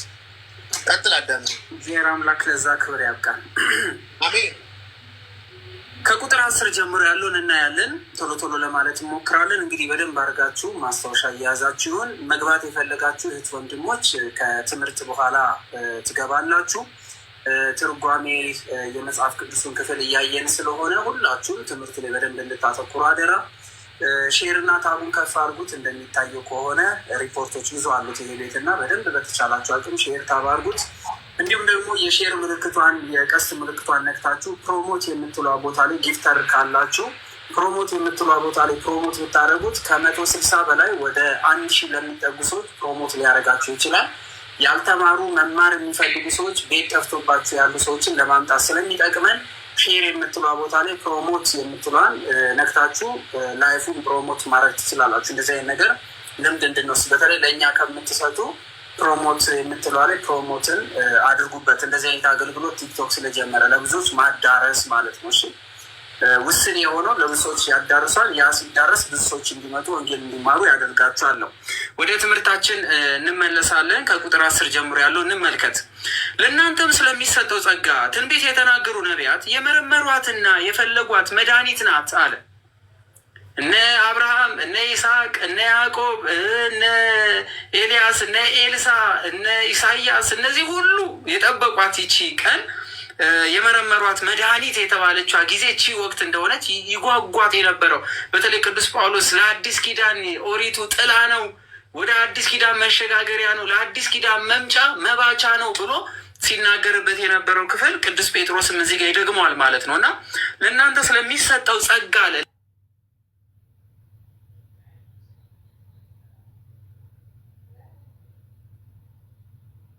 ይፈልግ እሳቱን ብንፈልግ ውሃውን መምረጥ ለምንችል ለእኛ የተሰጠውን የአዲስ ኪዳንን በረከት ከመጀመሪያዎቹ ጋር ያወዳድረዋል። በደንብ ይዩት ምን ያህል የታደልን እንደሆንን። እነዛ የመረመሯት፣ እነዛ የጠበቋት፣ እነዛ ሊመለከቱ ያሰቧት፣ እነዛ ተስፋ የተሰጣቸው በተለይ አብርሃም ልጁ ይስሐቅን አውርዶ በግ ሲተካ፣ ሙሴ የናሱን መስቀል የናሱን እባብ ተክሎ የእግዚአብሔርን ማዳን ሲመለከት፣ ከሰማይ መና ወርዶ ህዝቡ ሲበላ ሲመለከት፣ እነዚህ ሁሉ የተስፋ ቃላት እነ አሮን እነ መልከ ጼዴቅ እነ አብርሃም አስራት ሰጥተው እነ መልከ ጼዴቅ ያቀረቡት መስዋዕት እነዚህ ሁሉ ለአዲስ ኪዳን ተስፋ እንደነበሩ ቅዱስ ጴጥሮስ ይናገርና በእነርሱ የነበረ የክርስቶስ መንፈስ ስለ ክርስቶስ መከራ ከእነርሱም በኋላ ስለሚመጣ ክብር አስቀድሞ እየመሰከረ በምን ወይንም እንዴት ባለ ዘመን እንዳመለከተ ይመረምሩ ነበረ። አሁን አንዳንድ ሰዎች ጥያቄ ሲጠይቁ ሰምታችኋል። ለምሳሌ መጥምቀ መለኮት ቅዱስ ዮሐንስ በእጁ የያዘው በትር ላይ የክርስቶስ መስቀል ተስሏል። የት አይተውት ነው? እሱ ስለ መስቀሉ እንደዚህ ያደረገው? እናንተ ከየት አውቃችሁ ነው? ክርስቶስ መቼ ተሰቅሎ ነው የሚሉ አይነት ጥያቄዎች እነርሱ ክርስቶስ ይኸው እኮ ጴጥሮስ እየነገረን እኮ ነው። ክርስቶስን ያልተመለከቱት ያላዩት በዓይናቸው ምን አሉ ይላል። በእነርሱ የነበረ የክርስቶስ መንፈስ አለ። አስቀድሞ ነበረ የአብርሃም አምላክ የይስሐቅ አምላክ የያዕቆብ አምላክ እኮ ነው እርሱ። እንዴ በአዲስ ኪዳን የመጣው ኢየሱስ ክርስቶስ እንደ ብሉይ አይደለም ይላሉ። የነበረው ነው እኮ ያለው፣ የሚኖረው እሱ ነው። የተቀያየረ ነገር የለም። ስለዚህ ጴጥሮስ ገብቶታል። ምን እያለን ነው? አስቀድሞ አለንና ይህ መንፈስ የክርስቶስ መንፈስ አስቀድሞ እነሱ ጋር ነበረ። ያውቃሉ ክርስቶስ እንደሚመጣ። እንዴ ኢሳያስ በምን አውቆ ነው ታዲያ ድንግል ትወልዳለች፣ ድንግል ትጸንሳለች፣ ድንግል በድንግልና ትጸንሳለች ብሎ ሲናገር ይህ የሚወለደው ልጅ ተሰቅሎ ዓለምን እንደማያድን አያውቅም ሊሉን ነው እንዴ? እንዴ? ለምን እንደሚመጣ አያውቅም እያሉን ነው ማለት ነው። አይደለም እኔ አንድ እንትን የመጣ ሐዋርያው ቅዱስ ጴጥሮስ እኮ ነው ለእናንተ ስለሚሰጠው ጸጋ አለ ትንቢት የተናገሩ ነቢያት ስለዚህ መዳን ተግተፉ እየፈለጉ መረመሩታል። ተመልከቱ፣ ነቢያት ይወርዳል ይወለዳል ቢሉ እነ ኢሳያስ እነሆ የሰራዊት ጌታ እግዚአብሔር ዘርን ባያስቀርልን ኑሮ እንደ ሰዶም በሆን እንደ ገሞራን በመሰለ እነሆ የሰራዊት ጌታ እግዚአብሔር ራሱ ምልክትን ይሰጣችኋል፣ ድንግል ትጸንሳለች፣ ወንድ ልጅም ትወልዳለች፣ ስሙንም አማኑኤል ትሏለች ብለው የተናገሩት ምን እነሆ ሕፃን ተወልዶልናል፣ ወንድ ልጅም ተሰጥቶናል፣ ስሙም ድንቅ መካር፣ ኃያል አምላክ፣ የሰላም አለቃ፣ የዘላለም አባት ተብሎ ይጠራል። እነ ሚልኪያስ አንቺ የፍራታ ቤተልሔም ሆይ ከይሁዳ ነገስታት አታንሽም፣ ከአንቺ የሚወጣ ወጣቱ ታላቅ የሆነ ንጉሥሽ ይወጣል እያሉ የተናገሩት ትንቢት አለ። ይህ ትንቢት መጽሐፈ ሄኖክ ለምንድን ነው እንዲወጣ ያደረጉት? ክርስቶስን ቃል በቃል ስለሚጠቅስ ነው። ከዛ ምን አለ ተመልከቱ። ቅዱስ ጴጥሮስ ግን ምን አለ? እነዚህ ሁሉ እንዲሁም እኮ ጌታ መድኃኒዓለም ኢየሱስ ክርስቶስ ምን አላቸው መሰላችሁ? የነዚህን የነቢያትን ክርስቶስን እዚያ መዝሙር 100 ላይ ወይም በቅንፍ 101 ስትሄዱ ዳዊት እንደዚህ ይላል፣ ጌታ ሆይ መቼ ወደ እኔ ትመጣለህ ይለው። መቼ ነው ወደ እኔ የምትመጣው? መቼ ነው እያለ ይናፍቁታል፣ ቢቃጥቱት። በቃ ጌታው ነፍሴ በሲኦል አትተዋትም፣ ቅዱስ መበስበሴን ያይ ዘንድ አትተወኝም እያሉ በጣም ይቃትታሉ እኮ።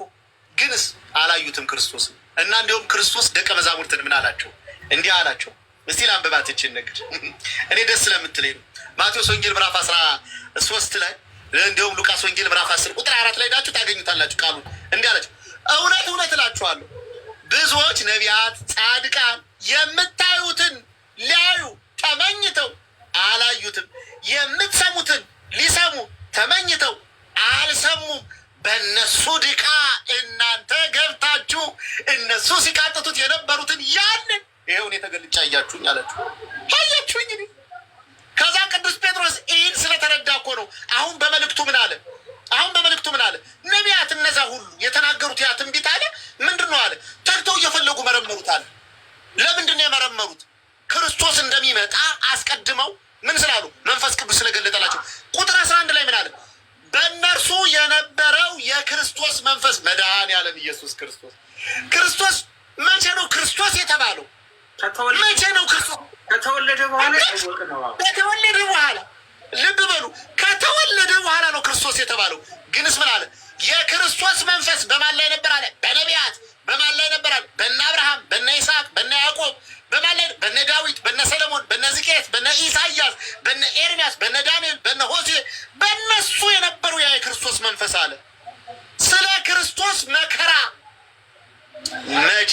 ኢሳያስ ትንቢተ ኢሳያስ ምዕራፍ 53 ከቁጥር 1 እስከ 12 አይደል? በእውነት ደዌያችንን ተቀበለ፣ ሕማማችን ተሸክሟል። እንደተመታ በእግዚአብሔር እንደተጠላ እንደተቀሰፈ ሰው ቋጠር ነው። ግንስ አለ በእርሱ ቁስል እኛ ተፈወስን። ያ ክርስቶስ መከራ የሚቀበለውን አምላክ ስለ እሱ ምን እያሉ ምን አሉ አለ? ከእርሱ በኋላ ስለሚመጣው ክብር አስቀድመው እየመሰከሩ በምን ወይም እንዴት ባለ ዘመን እንዳመለከተ ይመረምሩ ነበር። ነቢያት አበው የክርስቶስን መምጣት መቼ ነው የሚመጣ? ዳንኤል እኮ ተናገረ። ያ የሰባው ሱባኤ እንዴት እንደሚያልቅ ቀመረ ዳንኤል አስቀመጠ። ቀመረ ሄኖክ አስቀመጠ እኮ። ቀመረ አዳም አስቀመጠ እኮ። አዳም ለክቶ ሰፍሮ በዚህ ቀን ክርስቶስ ይወለድልኛል እድናለሁ አለ እኮ። ዳዊት የአዳምን ቀመር ይዞ አዎ ቅዱሱ አዎ ስጋዬ በምድር በስብሶ ነፍሴ በሲኦል ተቆራይታ ትቀር ዘንድ አትተወኝም፣ ጌታ ሆይ ወደ እኔ ትመጣለህ ታድነኛለህ እያለ እኮ በድፍረት እንዲናገር ሆነ። ስለዚህ ቅዱስ ጴጥሮስ ምን አለ? ነቢያት ምን አለ? መረመሩ አለ። እንዲሁም ከመረመሩት ውስጥ አንዱ ኢዮብ ነው። ኢዮብ እንዲህ አለ በመጽሐፈ ኢዮብ ምዕራፍ 53 ላይ ሄዳችሁ ከቁጥር 13 እስከ 14 እንዲህ ይላል፣ እነሆ ባሪያዬ በማስተዋል ያደርጋል አለ፣ ይከብራል፣ ከፍ ከፍም ይላል፣ እጅግ ታላቅም ይሆናል። ፊቱ ከሰዎች ሁሉ ይልቅ መልኩ ከሰው ልጆች ይልቅ ተጎሳቁሏልና። የክርስቶስ ባየነው ጊዜ ደም ግባት የለውም አይደል ያለን ኢሳያስ። ያየነው ጊዜ ዓርብ ዕለት ክርስቶስን ያየው መች ሰው ይመስላል ጎበዝ? እና ዳዊት ኢዮብ ምን አለ? ተጎሳቁሏል። ብዙ ሰዎች ስለ አንተ እንደተደነቁ እንዲሁ ብዙ አሕዛብን ያስደንቃል አለ፣ ወደ ራሱ ይስባል አለ፣ ይማርካል ኢየሱስ። እነዚህ ሁሉ ስለ ክርስቶስ እኮ ተናገሩ እኮ። ይመጣል፣ ይወርዳል፣ ይወለዳል እያሉ መረመሩት ክርስቶስን። የመረመሩት በምን መንፈሱ ነው? በክርስቶስ መንፈሱ ነው። ክርስቶስ ከመምጣቱ በፊትም ነበር እንዴ? እንግዲህ እሱን መጽሐፍት መርምሩ። ቅዱስ ጴጥሮስ እየተናገረ ነው ያለው። ቀጥል አደ በጣም ነው የሚደንቀው። ከዛ ወዲያ እንደዚህ አለ ቅዱስ ጴጥሮስ። በጣም እየነገራቸው ነው ያለው። አስቀድሞ እየመሰከረ በምን ወይም እንዴት ባለ ዘመን እንዳመለከተ ይመረምሩ ነበረ። ለእነርሱም ከሰማይ በተላከ በመንፈስ ቅዱስ ወንጌልን የሰበኩላችሁ ሰዎች አሁን በነገሯችሁ ነገር እናንተ እንጂ ራሳቸው እንዳላገለገሉ ተገለጠላቸው። ከሰማይ ማለቱ መንፈስ ቅዱስ እንደው ቆይ እንበልና የዮሐንስ የሐዋርያት ሥራ ምዕራፍ 1 ላይ ስንመለከት ከአብ ዘንድ የተሰጣችሁን አጽናኙ መንፈስ ቅዱስ ምን እስከምልላችሁ አላቸው፣ እስከምልክላችሁ ድረስ ከኢየሩሳሌም እንዳትወጡ አላቸው። አስቀድሞ ለነቢያትም ጌታችን መድኃኒታችን ኢየሱስ ክርስቶስ ቅድመ ዓለም በነበረው በክብር ውልደቱ ያለ እናት ነበር። መንፈስ ቅዱስን ከአብ ዘንድ ይልክላቸው ነበር፣ ይገልጥ ነበር። ያ ብቻ አይደለም። ምን ያ ብቻ ይላልኝ? ምን ይላል ራሱ ጌታ መድኃኒዓለም ኢየሱስ ክርስቶስ ዮሐንስ ወንጌል ምዕራፍ 15 ቁጥር 26 ላይ ምን ይላል? ዳሩ ግን እኔ ከአብ ዘንድ የምልክላችሁ አጽናኝ እርሱ ከአብ የሚወጣ የእውነት መንፈስ በመጣ ጊዜ እርሱ ስለ እኔ ይመሰክራል። ሐዋርያ በነቢያት አድሮ በጻድቃን አድሮ በአበው አድሮ እወርዳል ይወለዳል ብለው እንዲናገሩና ትንቢት እንዲገልጡ ያደረጋቸው ሰዎችንን የባህር ሕይወት የመንፈስ ቅዱስ ነው። አሁንም ደግሞ እናንተ ለነቢያት የገለጠው ለነቢያት ሚስጥሩን ያብራራላቸው ያ መንፈስ ቅዱስ ከአብ መጥቶ ወደ እናንተ ይመጣል። ያን ጊዜ ከኔ ያለውን ደግሞ ወስዶ ያብራራላችኋል አላቸው፣ ይገልጥላችኋል አለ። ስለዚህ በነቢያትና በሐዋርያት መሰረትነት ላይ ታንጻችኋል ብሎ እኮ ቅዱሱ ሐዋርያ የተናገረው ለዚህ ነው። ለምን ነቢያትን ትንቢት ቢናገሩ የመራቸው መንፈስ ቅዱስ ነው። ሐዋርያት ወረደ ተወለደ ብለው ቢናገሩ የመራቸው መንፈስ ቅዱስ ነው። አንዱ መንፈስ ቅዱስ ነቢያትን ትንቢት እንዲናገሩ አደረገም። አንዱ መንፈስ ቅዱስ ሐዋርያት ስለ ክርስቶስ ኢየሱስ መወለድ፣ መሞት፣ መሰቀል፣ ሞትን ድል አድርጎ ተነስቶ ለሰው ልጆች ሁሉ የኃጢአትን ስርየት መስጠት እንዲመሰክሩ ገለጠላቸው። ለዚህ ነው ራሱ መንፈስ ቅዱስ እናንተን ይመራላል። አረ እንደው ሌላ ደግሞ እንዳንጠቅስ ይሰፋል። ቀጥል ዝም ብለው ሌላ ወደ ሌላ ይሄ ከዛ ወደ የተናገረው ነገር ነው ቅዱስ ጴጥሮስ። በጣም የሚገርመው እስካሁን ድረስ እያጸናን ምን ያህል በረከት እንዳላቸው ምን ያህል መመረጥ እንዳላቸው እየነገራቸው ነው። ቢያንስ መንፈስ ቅዱስ እንኳን ገልጦላቸዋል። ግን እናንተ ተገለገላችሁ እንጂ እነሱ ይሄንን ነገር ናፈቁ እንጂ አላዩትም እያለ ነው። ቀጠልና ቅዱስ ጳውሎስ መልእክት ላይ ስንማር መልአክ ማለት ምን ማለት ነው ብለናል? የበቁ መምህራን፣ ቀሳውስት፣ አገልጋዮች ማለት ነው ብለናል። ጴጥሮስ መለሰና ይህን ነገር መላእክቱ ሊመለከቱ ይመኛሉ አለ። ታላላቆቹ የቤተ ክርስቲያን አገልጋይ የነበሩት እንኳን ሊያዩት ምን ብለው ነበረ? ተመኝተው ነበረ። ግን እሷ እናንተ ናችሁ የተጠቀማችሁታል። እናንተ ናችሁ። ሙሴ እኮ መጥቶ ክርስቶስን ቢመለከተው በመንፈስ ነው የመጣው። ከሙታን መካከል ተጠርቶ የታደለው በስጋ መጥቶ እንኳን ተመለከተው የምንለው ኤልያስን ነው። እነ ሙሴ እንኳን እግዚአብሔርን 530 ምናምን ጊዜ ያናገሩት እንኳን የተመለከተው ከሞተ በኋላ ነበር። ይናፍቁት እንደነበረ ነገርና እናንተ ግን አሁን በአካል አይታችሁታል፣ ጣዕሙን ቀምሳችሁታል።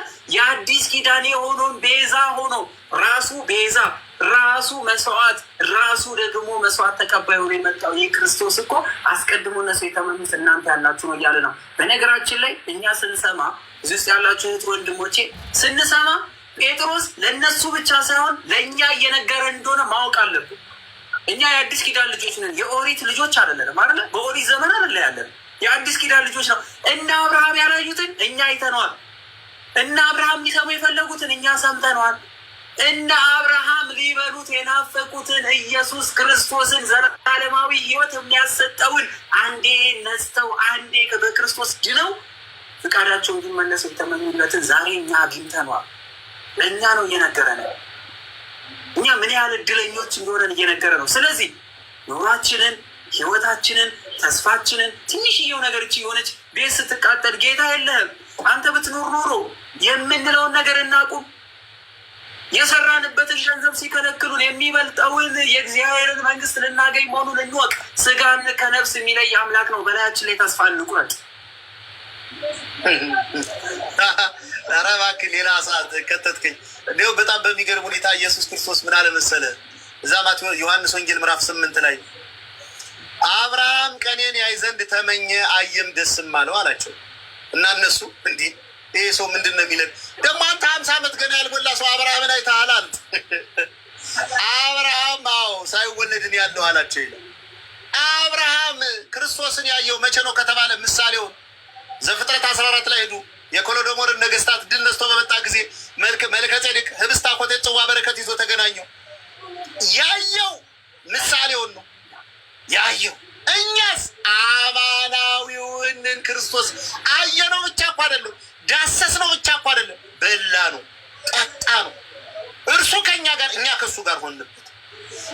አሁን ቅዱስ ጴጥሮስ ስለዚህ ነገር እየገለጠ ይህ ከኛ ጋር ያለውን ጌታ ኢየሱስ ክርስቶስን ገንዘብ ካደረግን ልጆች ከሆን በኋላ ይህን ልጅነታችንን ሊያሳጣ የሚችል ምድራዊ የሆነ ምንም አይነት መከራ ቢደርስባችሁ ታገሱት ለማለት ነው። ይህ ሁሉ እየተረተረ ይመጣ። አሁን ወደ ታች ስትገቡ እኔ ታችኛውን ልናገር። ቁጥር 13 ላይ እንዲህ አለ። አሁን ተመልከቱ እንግዲህ እነ ነቢያት ጻድቃን አበው ቢናገሩ እንዲህ ነው እንዲህ ነው ብለው ቢናፍቁት ያ የናፈቁትን ክርስቶስ አላዩትም። እኛ ግን አየም።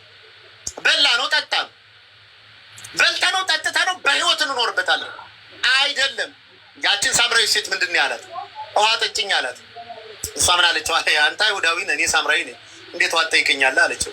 አይ ውሃ ጠጭኝ የሚልሽ ማን መሆኑን ብታውቂ ኖሮ አንቺ ራስሽ የህይወትን ውሃ ትለምኝው ነበር አላት። እሷ ምን አለችው? እንዴ ይሄ እኮ አባታችን ያዕቆብ ለዮሴፍ የሰጠው ሲካር የምትባለው ውሃ ናት። እንደምታየው ጉድጓዱ ጥልቅ ነው፣ መጥለቂያ የለህም። እንዴት አድርገህ ነው ይህን የህይወት ውሃ የምትሰጠኝ አለችው።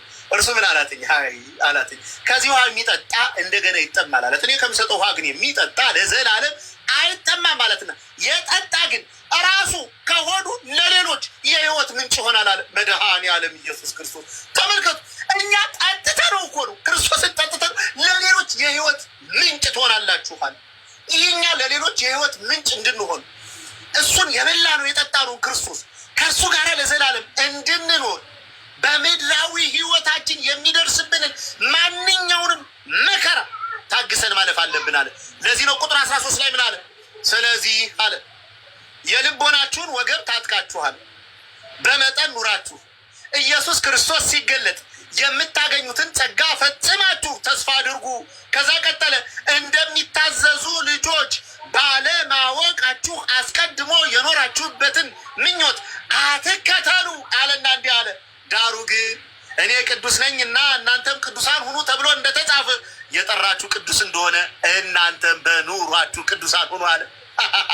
አየህ፣ ቅዱሱ እግዚአብሔር ወደዚህ ምድር መጥቶ ወርዶ ተወልዶ መከራ ተቀብሎ ሙቶ ሞትን ድል አድርጎ ተነስቶ ቅድስና ህይወትን ገንዘብ እንድናደርግ እንድንቀደስ ቢያደርገንም ቅሉ ይህ የጠራን አምላክ ቅዱስ እንደሆነ ካወቅን እኛ ራሳችን በኑሯችን ቅዱስ መሆን መቻል አለብን አለ። ስለዚህ አለ መከራ ሊደርስባችሁ ይችላል አለ፣ ክፉ ምኞት ሊመጣባችሁ ይችላል አለ፣ ልትወድቁ ትችላላችሁ አለ። ግን ተነሱ ለምን አለ? ህይወት የሆነውን ክርስቶስ እንዳታጡት። ማን ነው እንደዚህ አለ? ማን ነው? ለምንድን ነው አለ? ይህንን ህይወት ደግሞ እንድናጣ የሚታገልን ጥንተ ጠላት አለን። ራሱ ቅዱስ ጴጥሮስ ምን ይላል? እዚህ አንደኛ ጴጥሮስ መልእክት ምዕራፍ 5 ቁጥር 8 ላይ በመጠን ኑሩ አለ።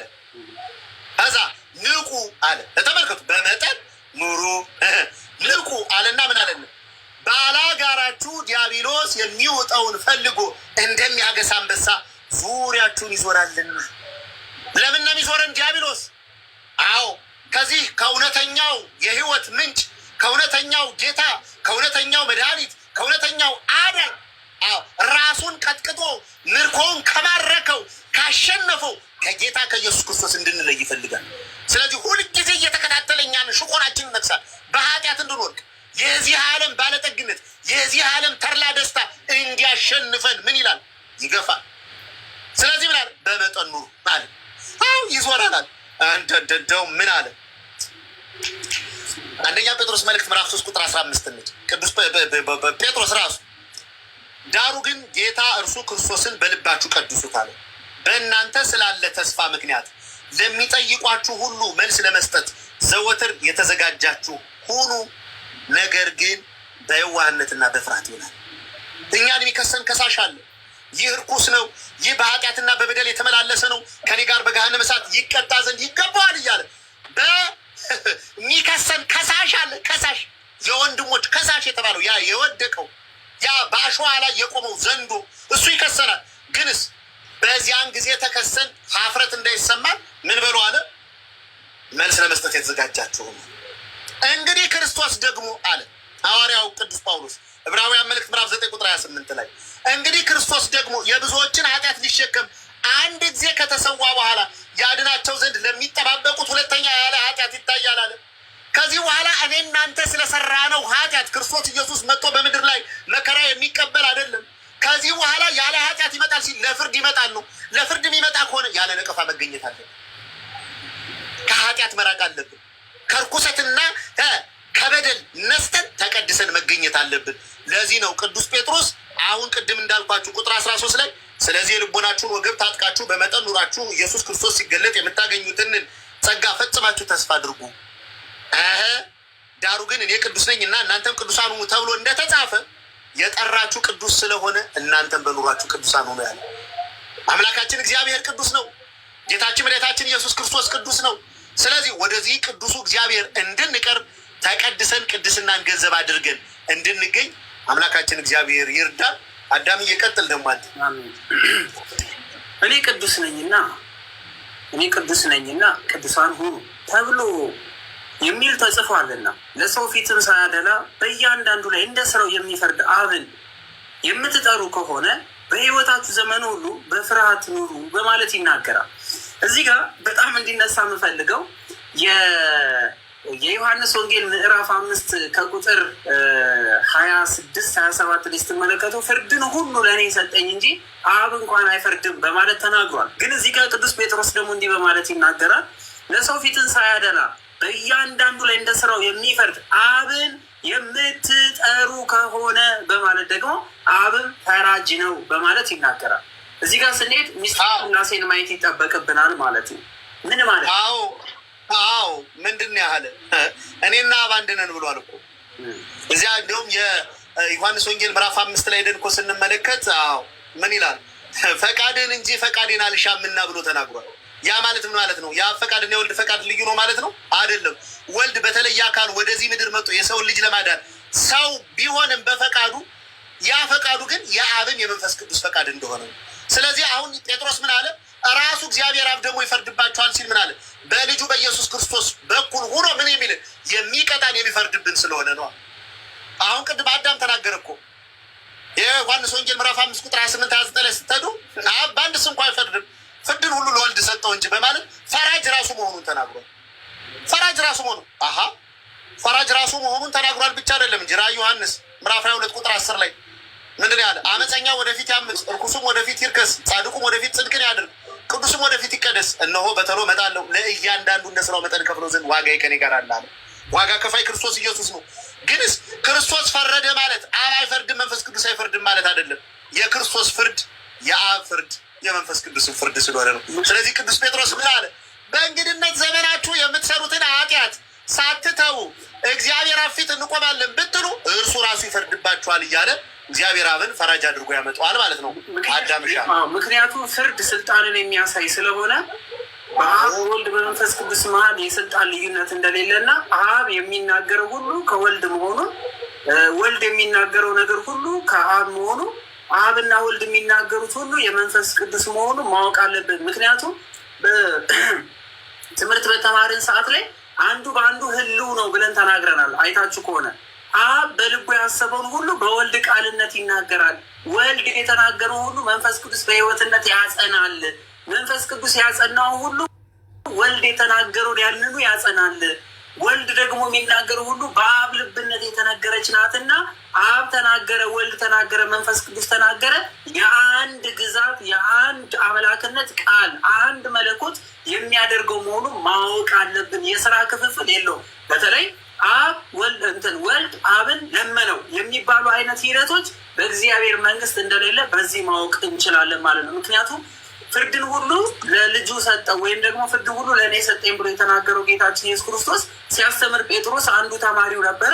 እነ ጴጥሮስ ግን መንፈስ ቅዱስ ከመጣ በኋላ እናንተ ልትሸከሙት የማትችሉትን ነገር ሁሉ ገልጦ እኔ የተናገርኳችሁ ሁሉ ያሳውቃችኋል፣ ይገልጥላችኋል እንዳለ ሁሉ ያኔ የተናገረው ቃል ምን ማለት እንደሆነ ስለገባው የአብንና የወልድን ክብር ስለሚያውቅ አብ ይፈርዳል ብሎ ተናገረ።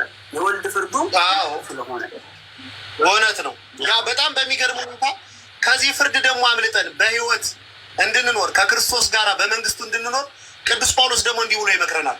እዚህ ሁለተኛ ቆሮንቶስ ምዕራፍ 7 ቁጥር 1 ላይ ደን ስንመለከት እንግዲህ ወዳጆች ሆይ አለ የዚህ ተስፋ ቃል ካለን አለ የትኛው መንግስቱን ትወርሳላችሁ፣ ይህ ወራሽ ናችሁ፣ የተዘጋው ገነት ተከፍቶላችኋል። የዚያ የተስፋ ቃል ካለን አለ በእግዚአብሔር ፍርሃት ቅድስናን ፍጹም እያደረግን ስጋንና መንፈስን ከሚያረክስ ሁሉ ራሳችንን እናንጻ ይል አያ አይደለም። በክርስቶስ ኢየሱስ ተቀድሰን ልጅ ከሆንክ በኋላ ምትረክስ ከሆነ የረከስከውንን ያንን በደልህን ማንጻት ያስፈልጋል አለ። በማን? በክርስቶስ ደም። ልጆች ሆይ ኃጢአት እንዳታደርጉ ጽፍላችኋለሁ። ነገር ግን ከአብ ዘንድ ጠበቃ አለ፣ እርሱም ጻድቅ የሆነው ኢየሱስ ክርስቶስ ነው። የኃጢአታችን ማስተሰሪያ ደሙ ነው። ለኃጢአታችን ብቻ አይደለም ለዓለም ሁሉ አለ። እዚያው አንደኛ ዮሐንስ መልእክት ምዕራፍ 1 ቁጥር 7 ስትሄዱ የልጁ የኢየሱስ ክርስቶስ ደም ከኃጢአት ሁሉ ያነጻናል። ስለዚህ አብ እንዳይፈርድብን፣ እግዚአብሔር እንዳይፈርድብን፣ ከጸጋው ጎለን፣ ቅድስናችን አጠን፣ ጽድቃችን ተገፎ ሂዱ እናንተ የኔና አባቴ ጠላቶች ዓለም ሳይፈጠር ወደ ተዘጋጀላችሁ ገሃነመ እሳት ግቡ ተብሎ በፍርድ አደባባይ ቁመን ከመዋረዳችን በፊት አሁን ላይ በሰራነው ኃጢአት ተጸጽተን ንስሐ እንግባ፣ እንቀደስ። ለዚህ ነው ቅዱስ ጴጥሮስ ምን አለ? ዳሩ ግን አለ እኔ ቅዱስ ነኝ እና እናንተም ቅዱሳን ሁኑ ተብሎ እንደተጻፈ አለ። ኦሪት ዘሌዋውያን ምዕራፍ 19 ቁጥር 1 እስከ 2 ያለ ቃል ነው። የብሉይ ኪዳንን የጠቀሰ እሱ ነው። እኔ ቅዱስ ነኝና እናንተም ቅዱሳን ሁኑ ብሎ እግዚአብሔር የተናገረ። ከዛስ እንግዲህ እኔ ቅዱስ ነኝና እናንተም ቅዱሳን ሁኑ ተብሎ እንደተጻፈ የጠራችሁ ቅዱስ እንደሆነ አለ። የጠራን የባህሪ ቅድስና ነው። ስለዚህ የእኛ ቅድስና የሚገኘው በምንድን ነው አለ? በኑሯችሁ ቅዱሳን ሁኑ አለ። በኑሯችን ነው ቅድስና ገንዘብ የምናደርገው፣ በጽድቅ ስንመላለስ፣ ኃጢአትን ስንተው። ቅድም ያልነውን እንደዚያ ደጋግ ልጆች ዛሬ ወደ ክርስቶስ ኢየሱስ እቀርባለሁ የሚል ንስሐ ገብቼ ለስጋው ደግሞ በቃለሁ የሚል ሰው ካለ አለ እኔ ይህንን ነጩን ለብሶ ጻዕዳ ለብሶ እንዲገባ አደርጋለሁ ብሎ እንዳለ የጽድቅን ስራ መስራት ነው። ተቀድሰህ እንድትቀርብ የቅዱሱን ስራ መስራት ነው። በፍርድ አደባባይ ቁመህ እንዳይፈረድብህ ከኃጢአት መንጻት ነው፣ መቀደስ ነው። ለምን? ወደ ቅዱሱ እግዚአብሔር ለመቅረብ ሰው መቀደስ አለበት። ስለዚህ በጽድቅ ስትንቀሳቀስ ነው፣ መልካም ስታደርግ ነው የአንተ ቅድስና። እንግዲያማ ከእግዚአብሔር ከባህሪው ቅድስና ጋር አንተ ቅዱስ ልትሆን ነው እንዴ? ኧረ አይደለም ጎበዝ። ግንስ እኔ ቅዱስ ነኝ እና እናንተም ቅዱሳን ሆኗል። ቅድስና እኮ የእግዚአብሔር የባህሪ ገንዘቡ ነው። ግን ምን አለን ደግሞ? አይ እናንተም ቅዱሳን ሁኑልኝ፣ እኔ ብቻ አልሁን አለ ደግሞ እግዚአብሔር። ተመልከቱ እንግዲህ እኔ ብቻ አልሁን አለ። እይት እንግዲህ የራሱ የሆነውን የባህሪ ገንዘቡን ደግሞ ለእኛ ሰጠን። ተመልከቱ እኔ አምላክ ነኝ አለ፣ ከእኔ በቀር ሌሎች አማልክት አይሁኑላችሁ አለ። ሙሴን ደግሞ ምን አለው? እኔ ለፈርዖን አምላክ አደርግሃለሁ አለ። እኔ መድኃኒት ነኝ አለ፣ አዳኝ ነኝ አለ። ዮሴፍንን በታላቅ መድኃኒት ታድናቸው ዘንድ ህዝብህንን ወደ ግብፅ ውረድ ብሎ ደግሞ ዮሴፍን መድኃኒት አደረገ። እኔ ቤዛ ነኝ አለ። ሙሴን ደግሞ ቤዛ አድርጎ ደግሞ ወደ እስራኤላውያን ምን የሚገርም እንደው አምላክን ያለን ጎበዝ። ይመጣል አንዳንድ መናፍቅ እንዴ ይሄ ሁላችሁ ቤዛ እኮ ክርስቶስ ነው፣ ቤዛነትን ለእንትን አለን። እሱ ምን እናድርገው አለን። በቃ አለን። ምን እናንተ አለን እናንተ ቅዱሳን ትባባሉ ይል መናፍቃን ስሞትላችሁ ቅዱሳን እግዚአብሔር የተቀደሰው አጠራር የጠራችሁ ካህናት ያደረጋችሁ ቅዱሳን የምትባሉት ተው እንጂ ቅዱስ እኮ እግዚአብሔር ነው። እንዴት የእሱን ቅድስና ልትወስዱ ደፈራችሁ? እግዚአብሔር ጽድቅ ነው። ጽድቅ ነው ስንል ምን ማለታችን ነው? ርትዕ ፈራጅ ነው፣ እውነተኛ ነው እያለ ነው። እኛ ምን ሆኖ ተብለናል? ጻድቃን ሆይ ተብለናል። እኛ እውነተኛ ርትዕ ፈራጅ ነን እንዴ? ከእግዚአብሔር ጋር የባህሪ የሆነ ነገር አለን እንዴ? የለንም። እግዚአብሔር ግን የእሱ የሆነውን የባህሪ ነገሩን በጠቅላላ ስለወደደን ግን ለእኛ ሰጥ። ለዚህ ነው እኔ ቅዱስ ነኝና እናንተም ቅዱሳን ሁኑ። እግዚአብሔር አምላክ ቅድስናን አድርገን ቅዱስ ተብለን እናንተ የኔና አባቴ ብሩካን ዓለም ሳይፈጠር ወደ ተዘጋጀላችሁ መንግስቴ ግቡ ብሎ እግዚአብሔር አምላክ እንዲፈርድልን የእርሱ መልካም ፈቃድ ሆነ። መድኃኒዓለም ይርዳ። 16 ደቂቃ አለን የዛሬው ትምህርት ለማጠናቀቅ። ዘውትር ሁሌ ከምሽቱ 1 ሰዓት እስከ 3 ሰዓት ድረስ ነው የሚቆየው ትምህርቱ። ስለዚህ ሰዓትና ደቂቃችን በደንብ ነው የምንጠቀመው። የሚቀረው ክፍል ለመኖር የምንፈልግ ከሆነ ህይወት እንዲኖረን የምንፈልግ ከሆነ ማሳሰቢያ የሚሰጥበት ሰዓት ነው። አሁን ጴጥሮስ እስካሁን ድረስ እንዲበረቱ እስካሁን ድረስ ማን እንደሆነ እንዲያውቁ ነበር የመከራቸው። አሁን ግን ጠንከር ብሎ መልእክት ይሰጣቸዋል። ከቁጥር 18 ጀምሮ ያለውን አንብቡት። ከአባቶቻችሁ ከወረሳችሁት ከማይረባና ከማይጠቅም ስራችሁ የተቤዣችሁ የሚጠፋ ወርቅ ወይም ብር እንዳልሆነ ታውቃላችኋል። ስለዚህ በሚጠፋ ብርና በሚጠፋ ወርቅ አይደለም ከአባቶቻችሁ ከወረሳችሁ ከክንቱ ኑሯችሁ ያተረፋችሁ አለ። በአዳም ምክንያት የመጣችኋ ሞት፣ በአዳም ምክንያት የገዛችንን ሞት ነፃ ያወጣን በገንዘብና በብርና በወርቅ አይደለም እያላቸው ነው። ነውርና እድፍ እንደሌለው እንደ በግ ደም በክርስቶስ ክቡር ደም ነው እንጂ አለ። ለምኖ ሳይሆን ቤዛ ሆኖ ነው። ለምኖ አይደለም ያዳነን፣ እወቁ። ለምኖ ነው ማለትና ከፍሎ ነው ማለት የተለያየ ነው።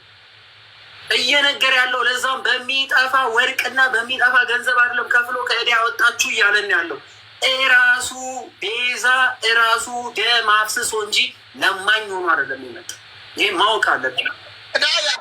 የተገዛንበትን ዋጋ ራሱ ቅዱስ ጳውሎስ ምን ይላል? አንደኛ ቆሮንቶስ ምዕራፍ 6 ቁጥር 19 እስከ 20 ወይስ ስጋችሁ ከእግዚአብሔር የተቀበላችሁት በእናንተ የሚኖር የመንፈስ ቅዱስ ቤተ መቅደስ እንደሆነ አታውቁምን? በዋጋ ተገዝታችኋል እንጂ የራሳችሁ አይደላችሁም። ስለዚህ በስጋችሁ እግዚአብሔርን አክብሩ አለ። ቲቶ ላይ ሄዳችሁ ስትመለከቱት ደግሞ ሐዋርያው ቅዱስ ጳውሎስ ቲቶ መልእክት ላይ ሄዳችሁ ምዕራፍ 2 ቁጥር 11 ስትሄዱ መድኃኒታችን አለ ከአመፅ ሁሉ እንዲቤዥን ተመልከት። እንዲያስምረን አይደለም ያለ እንዲቤዥን ተመልከት።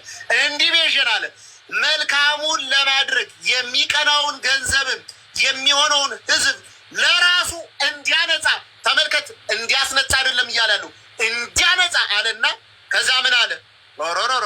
ኦሮሮ ይህንማ ሳላነበው እንዴት ይሄዳል?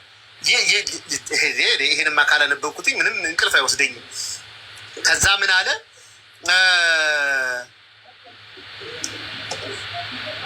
መድኃኒታችን ከአመፅ ሁሉ እንዲቤዥን መልካሙን ለማድረግ የሚቀናውን ገንዘብ የሚሆነውን ሕዝብ ለራሱ እንዲያነጻ ለራሱ እኮ ነው ማን? ኢየሱስ ክርስቶስ እንዲያነጻ ስለኛ ነፍሱን አሳልፎ ሰጠ ይላል። ተመልከቱ። እንዲያነጻ ክርስቶስ በራሱ ደምን ያነጻ። የሚያስነጻ አይደለም፣ የሚያነጻ ነው። የሚያስድን አይደለም፣ የሚያድን ነው። ወደ መድኃኒቱ የሚያደርስ አይደለም፣ ራሱ መድኃኒት ነው። ወደ ቤዛው የሚያቀርብ አይደለም፣ ራሱ ቤዛ ነው። ራሱ ቤዛ ነው፣ ራሱ መድኃኒት ነው። ራሱ ነው የሚቤዥን። ነገር ግንስ ራሱ ደግሞ ካህኑ ነው። የሚቀርበውን መስዋዕት ያቀረበውን መስዋዕት ከአብና ከመንፈስ ቅዱስ ጋር ተቀብሎ ይቅርታን የሚሰጠን ራሱ ኢየሱስ ክርስቶስ ነው። ሁለተኛ ቆሮንቶስ ምዕራፍ 6 ላይ ሄዳችሁ ስትመለከቱ ምንድን ነው የሚል? ምዕራፍ 5 ላይ ሄዳችሁ ቁጥር 16 ተመልከቱት። ክርስቶስ ከራሱ ጋር ካስታረቀን አለ። የማስታረቅን አገልግሎት ከሰጠን እግዚአብሔር ነው። እግዚአብሔር በክርስቶስ ሆኖ ዓለሙን ከራሱ ጋር ያስታርቅ ነበርና በደላቸውንም አይቆጥርባቸውም ነበር ያለ። ቀጥል አዳም ቀጥል። ዝም ብለህ ዛሬ እንዴት ጥሩ ነገር አምጣል መሰል። መድኃኒዓለም እንደዚህ በማለት ይናገራል። ቁጥር 20 ላይ ዓለም ሳይፈጠር የታወቀ አለ። ዓለም ሳይፈጠር በፊት የነበረ በኋላ ዘመን ስለ እናንተ የተገለጠ ዓለም ከተፈጠረ ጀምሮ የነበረ ግን በኋለኛው ዘመን ስለኛ ሲል ራሱን የገለጠ። ለምን ኢየሱስ ክርስቶስ በቃሉ ብቻ አላዳነንም ብንል ኖሮ አናውቆማ። ሚስጥረ ስጋዌ ምንድን ነው ብለን ነበር የተማርነው? የእግዚአብሔርን መንግስት እናውቃት ዘንድ ስለ እግዚአብሔር መንግስት ሊያሳውቀን ሰው የማይሆን አምላክ ሰው ሆነ። ዘመን የማይቆጠርለት አምላክ ዘመን ተቆጠረለት። የማይመታ አምላክ የሚመታ ሆኖ መጣ። እሺ ሪፖርት እየተደረገ ነው። ፕሊዝ አነቃንቁት። እግዚአብሔር ከኛ ጋር ይሁን። እሺ ምኑን ከምን ነው ማርያምን አሁን ምን ተናግረን እስኪ ምን ተናግረን ነው ሪፖርት የሚደረገው? አራራ እቀጥላለሁ። ቆይ እቀጥላለሁ። ተው ሪፖርት አድርጉ፣ በደንብ አድርጉ። ቅዱስ ጴጥሮስ ምን አለ? ዓለም ሳይፈጠር አለ አስቀድሞ ታወቀ። ነገር ግን እምነታችሁ ተስፋችሁ በእግዚአብሔር ይሆን ዘንድ ከሙታን ባስነሳው ክብርን በሰጠው በእግዚአብሔር በእርሱ ስለምታምኑ ስለ እናንተ በዘመኑ መጨረሻ ተገለጣል። ተመልከቱ፣ ጥንትም ከአብና ከመንፈስ ቅዱስ ጋር የነበር ነው። ግንስ የተገለጠው ምን ሊያደርግ ነው አለ? እኛን ሊያድን ነው አለ። እኛን ሊያድን ነው። አዎ ቅዱስ ጳውሎስ ምን ይላል ስለዚህ ነገር? ኤፌሶን መልእክት ምዕራፍ 1 ቁጥር 4 ላይ እንዲህ አለ እነ ቅዱስ ጳውሎስ ዓለም ሳይፈጠር አለ።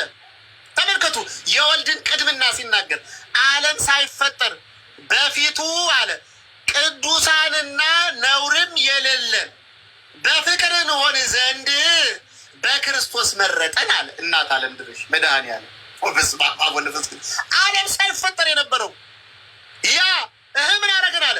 በቅዱሳን ሆነን እንድንኖር በፍቅሩ እንሆን ዘንድ በክርስቶስ ኢየሱስ መረጠናል።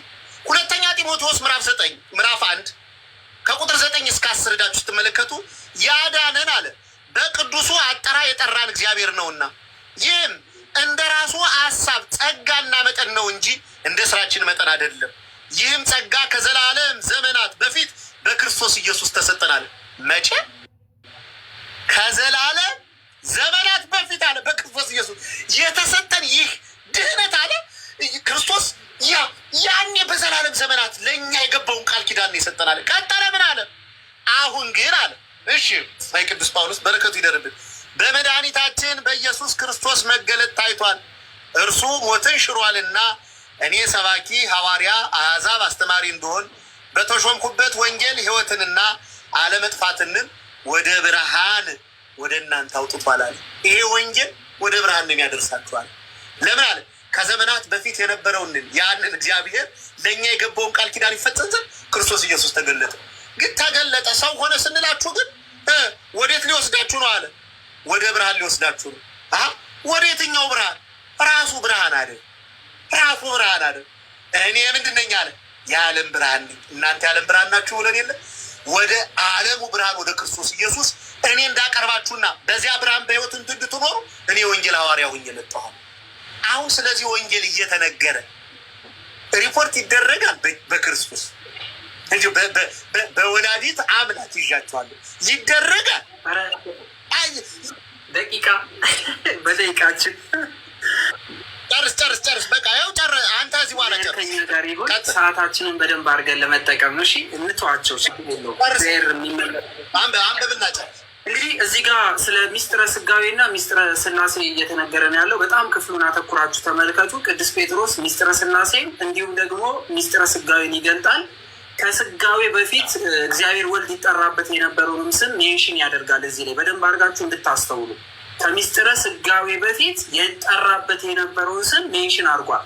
ምን ማለት ነው? ምንድን ነው የሚሆነው? እግዚአብሔር አብ አስነሳው ነው እያለን ያለው ወይንስ የተነሳው በክብርና በስልጣን ነው የሚለውን እንመለከታለን። ድልበድል አይቶት ከሆነ ዓለም ሳይፈጠር የታወቀ አለ። ዓለም ሳይፈጠር በፊት የታወቀው በፍጥረቱ ነው። መኖሩን ያወቅነው ስለፈጠረን ነው እንጂ ባይፈጥረው ኖሮ የእግዚአብሔርን መኖር ራሱ የባህሪው ነው እንጂ ያውቃል እንጂ ፍጥረቱ ሁሉ አያውቁም። ምክንያቱስ ለማወቅ መፈጠር አለበት። ስለዚህ የእግዚአብሔርን መኖር እንድናውቅ ፍጥረታት ተፈጥረናል። ስለዚህ በመፈጠራችን የእግዚአብሔርን መኖር አውቀናል። አንድ በኋላ ዘመን ስለ እናንተ ተገለጠ አለ። ያ አስቀድሞን የነበረው ዓለምን ከመፍጠሩ በፊት የነበረው እግዚአብሔር አምላክ ማን እንደነበረ እንድናውቀው በተለይ በዚህ በዘፍጥረት ላይ ኑ የሰው ልጅ እንደ አምሳላችን እንደ መልካችን እንፍጠር ብሎ ኑ የሚል አንድ አካል እንፍጠር ሲል ብዙ የሆኑ የሰው ከኛ መካከል እንደ አንዱ ሆነ ሲል ከኛ መካከል ያለ አንድ አለ። ከኛ መካከል የተባሉ ስንት እንደሆኑ እንዳላወቅን እንደበላልቅባቸው እንደዚህ እናድርግ እያለ በብዙና በአንድነት ሲገለጥ የነበረውን ለይተን ያላወቅ ነው እንዲታወቅ ስማቸውን እንኳን ለይተን እንድናውቅ አብ አባትነቱን የገለጠበት፣ ወልድ ልጅነቱን የገለጠበት፣ መንፈስ ቅዱስ ከአብ ዘንድ የሚላክ ከአብ ዘንድ የሚወጣ መሆኑን እንድናውቅ ይህ ከሶስቱ አካል አንዱ አካል ወደ ምድር መምጣት ነበረበትና ቅዱስ ጴጥሮስ ምን አለ? በኋላ ዘመን ስለ እናንተ ተገለጠ አለና ከሙታን ለይቶ አስነሳው አለ። እየሰማችሁ ከሙታን ለይቶ አስነሳው አለ። የማይሞት አምላክ በስጋ ሞቷልና ሞት ተቆጥሮልታልና ሞትም የስጋ ሞት ደግሞ ለመለኮት ተቆጥሯልና ከሙታን ለይቶ ባስነሳው ክብርንም በሰጠው በእግዚአብሔር በእርሱ ቃል ያመናችሁ አለ። በማን ክብርን በሰጠው ባስነሳው በእርሱ ቃል አለ። እንስማ። ለምሳሌ ድል በድል መጥተው የሆነ ዕቃ አነሱ። ከአፋቸው ደግሞ ቃል ወጣ። ከአፋቸው ቃል ወጣ። ይህ ቃል ሌላ አካል ነው የምንለው ወይንስ የዚሁ የአስነሺው አካል ነው ብለን ነው የምንጠራው? ወይስ በእጃቸው ስላነሱና በአፋቸው አነሳሁት ብሎ ስለተናገሩ ከአፋቸው የወጣው ቃል ሌላ አካል ያነሱት ደግሞ ሌላ አካል አድርገን ሁለት ቦታ አንከፍለዋለን? የእግዚአብሔርን ስልጣን አንከፍለውም እኮ።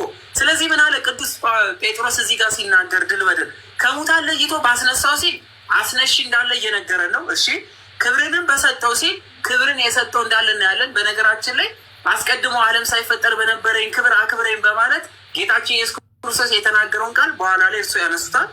ከዛ ወዲያስ በእግዚአብሔር አለና በእርሱ ቃል ያመናችሁ አለ። በማን? በእግዚአብሔር ቃል። የእግዚአብሔር ቃል ከሶስቱ አካላት ቃል ብለን የምንጠራው ማን ነው ብለናል? ወልድ። ይህንን ደግሞ ቃል ተብሎ የተጠራው ደግሞ ማን ነው ስንል የዮሐንስ ወንጌል ምዕራፍ 1 ላይ ስንሄድ ቃል ነበረ፣ ቃልም ደግሞ ሰው ነው በማለት ሰው የሆነው እግዚአብሔር አምላክ እሱ እንደሆነ ነገረን። ስለዚህ ይህ ከስጋዌ ሚስጥር በፊት ቃል ተብሎ የተጠራው የራሱ የእግዚአብሔር አንድ ባህሪ መሆኑ ሲናገር ስለ ምድራዊ ስጋው ወይም ደግሞ ስጋን ስለመዋሃዱ አስነሳው ተባለ። ስለ አምላክነቱ ደግሞ የአስነሺው የራሱ ቃል ነው። መለኮታዊ ስልጣኑ ሲገልጥ ክብር አለው። ተነሳ ሲል ደግሞ ሰው መሆኑን ነገረን። ከሁለት ባህሪ አንድ መሆኑን ገለጠልን ማለት ነው። ይቀጥሉ እዚህ ላይ። አዎ ከዚያ ምን ይላልኝ እንዳለ ሙሉውን ላንብበውና እንጨርሳለን። ለእውነት እየታዘዛችሁ ግብዝነት ለሌለበት ለወንድማማች መዋደድ ነፍሳችሁን አንጽታችሁ እርስ በርሳችሁ ከልባችሁ አጥብቃችሁ ተዋደዷል። ምክንያቱም የፍቅር የሕግ ሁሉ ፍጻሜ ፍቅር ስለሆነ ሰው እርስ በርሱ መዋደድና መፋቀር እንዳለበት ሲገልጥ ነው። ያለ ፍቅር ክርስቶስን ማወቅ፣ ያለ ፍቅር እግዚአብሔርን ማወቅ ስለማይቻል ለዚህ ነው ቅዱስ ጴጥሮስ ምን አለ? ተዋደዱ አለ። እሱ ብቻ አይደለም። በነገራችን ላይ እንደው ቅዱስ ጴጥሮስ ብቻ ሳይሆን ይህንን ተዋደዱ የሚለውን ቃል የሚናገር ራሱ ቅዱስ ጳውሎስም ይናገራል። አንደኛ ጢሞቴዎስ ምዕራፍ 1 ቁጥር 5 ስንል የትእዛዝ ፍጻሜ ግን ከንጹህ ልቡና ከበጎ ሕሊና ግብዝነት ከሌለበት እምነት የሚመጣ ፍቅር ነው አለ። አንድ አማኝ በቃ ንጹህ ፍቅር ሊኖሩ ይገባል። እኔ አዳምን የምወደው ስላደረገልኝ፣ አዳም እኔን የሚወደኝ ስላደረግኩለት ሳይሆን የክርስቶስ በመሆናችን ከክርስቶስ ከወይን ግንድ ቅርንጫፍ አንድ የሆን አንድ አካል ስለሆን እርስ በርሳችን መዋደድ አለብን ነው። ሐዋርያው ቅዱስ ጳውሎስ ዕብራውያን መልእክት ምዕራፍ 13 ቁጥር 1 እስከ 2 ምን ይላል? የወንድሞች መዋደድ ይኑረን ይላል። በቃ እንግዶችን መቀበል አትርሱ ይላል። በዚህ አንዳንዶች ሳያውቁ መላእክትን በእንግድነት ተቀብለዋል አለ። እነ ሎጥ በቃ እገሌ ወገሌ ሳይሉ አፍቅረው በፍቅር ነገርን በመቀበላቸው መላእክትን በእንግድነት ተቀበሉ። ከሚጠፋው ከሚመጣው ቁጣ እንዲድኑ ቅዱሳን መላእክት ረዷቸው። ስለዚህ መዋደድ እንደሚገባ ተናገረ። ከዚያ ምን አለ? ዳግመኛ የተወለዳችሁት ከሚጠፋ ዘር አይደለም በሕያው ለዘላለም በሚኖር በእግዚአብሔር ቃል እንጂ ከሚጠፋ ዘር አይደለም እንጂ አለ። የተወለድነው ከማይጠፋ ዘር ነው። ያ ከእግዚአብሔር ከኢየሱስ ክርስቶስ ነው የተወለድነው። ስለዚህ ይህ ውልደት ደግሞ የሚጠፋ ሳይሆን ለዘላለም በሕይወት የሚያኖር ነው። ስለዚህ ምን አለ ቅዱስ ጴጥሮስ ሲናገር? ስጋ ሁሉ እንደ ሳር ክብሩ ሁሉ እንደ ሳር አበባ ነውና ሳር ይጠወልጋል አበባ ይረግፋል አለ። እዩት፣ ተመልከቱት። ስጋ ሁሉ እንደ ሳር ነው አለ። ክብሩ ሁሉ እንደ ሳር አበባ ነው። ሳር ይጠወልጋል አበባው ይረግፋል አለ። አበባውን ያው ይወድቃል ይረግፋል አለ። ግንስ አለ እናንተ በስጋ በዚህ ምድር ላይ ሆናችሁ ኢየሱስ ክርስቶስን ብታከብሩ እንደ አበባ ጠፍታችሁ የምትቀሩ ሳትሆን በሕይወት ለዘላለም ከክርስቶስ ጋር የምትኖሩ ናችሁ። ለምን አለ? የጌታ ቃል ግን ለዘላለም ይኖራል። በወንጌል የተሰበከላችሁ ቃል ይህ ነው ይላል። የቅዱስ ጴጥሮስ በረከቱ ይደርብን፣ ይቆየን። ወስብሐት ለእግዚአብሔር። እንግዲህ ያጎደለው ነገር ካለ ወደ አባቶች ሄዳችሁ ሞላ አድርጓትኝ። እድሜ ለንስሐ ዘመን ለፍስሐ ይስጠን። ከእናታችን ከቅድስት ድንግል ማርያም በዓለ ረድኤት ይክፈለን። ይቆየን። ወስብሐት ለእግዚአብሔር። ወስብሐት ለእግዚአብሔር ወላዲቱ ድንግል ለመስቀሉ ክብር። ይቆየን። ቃሎት ያሰማልን። መምህር ድል በድል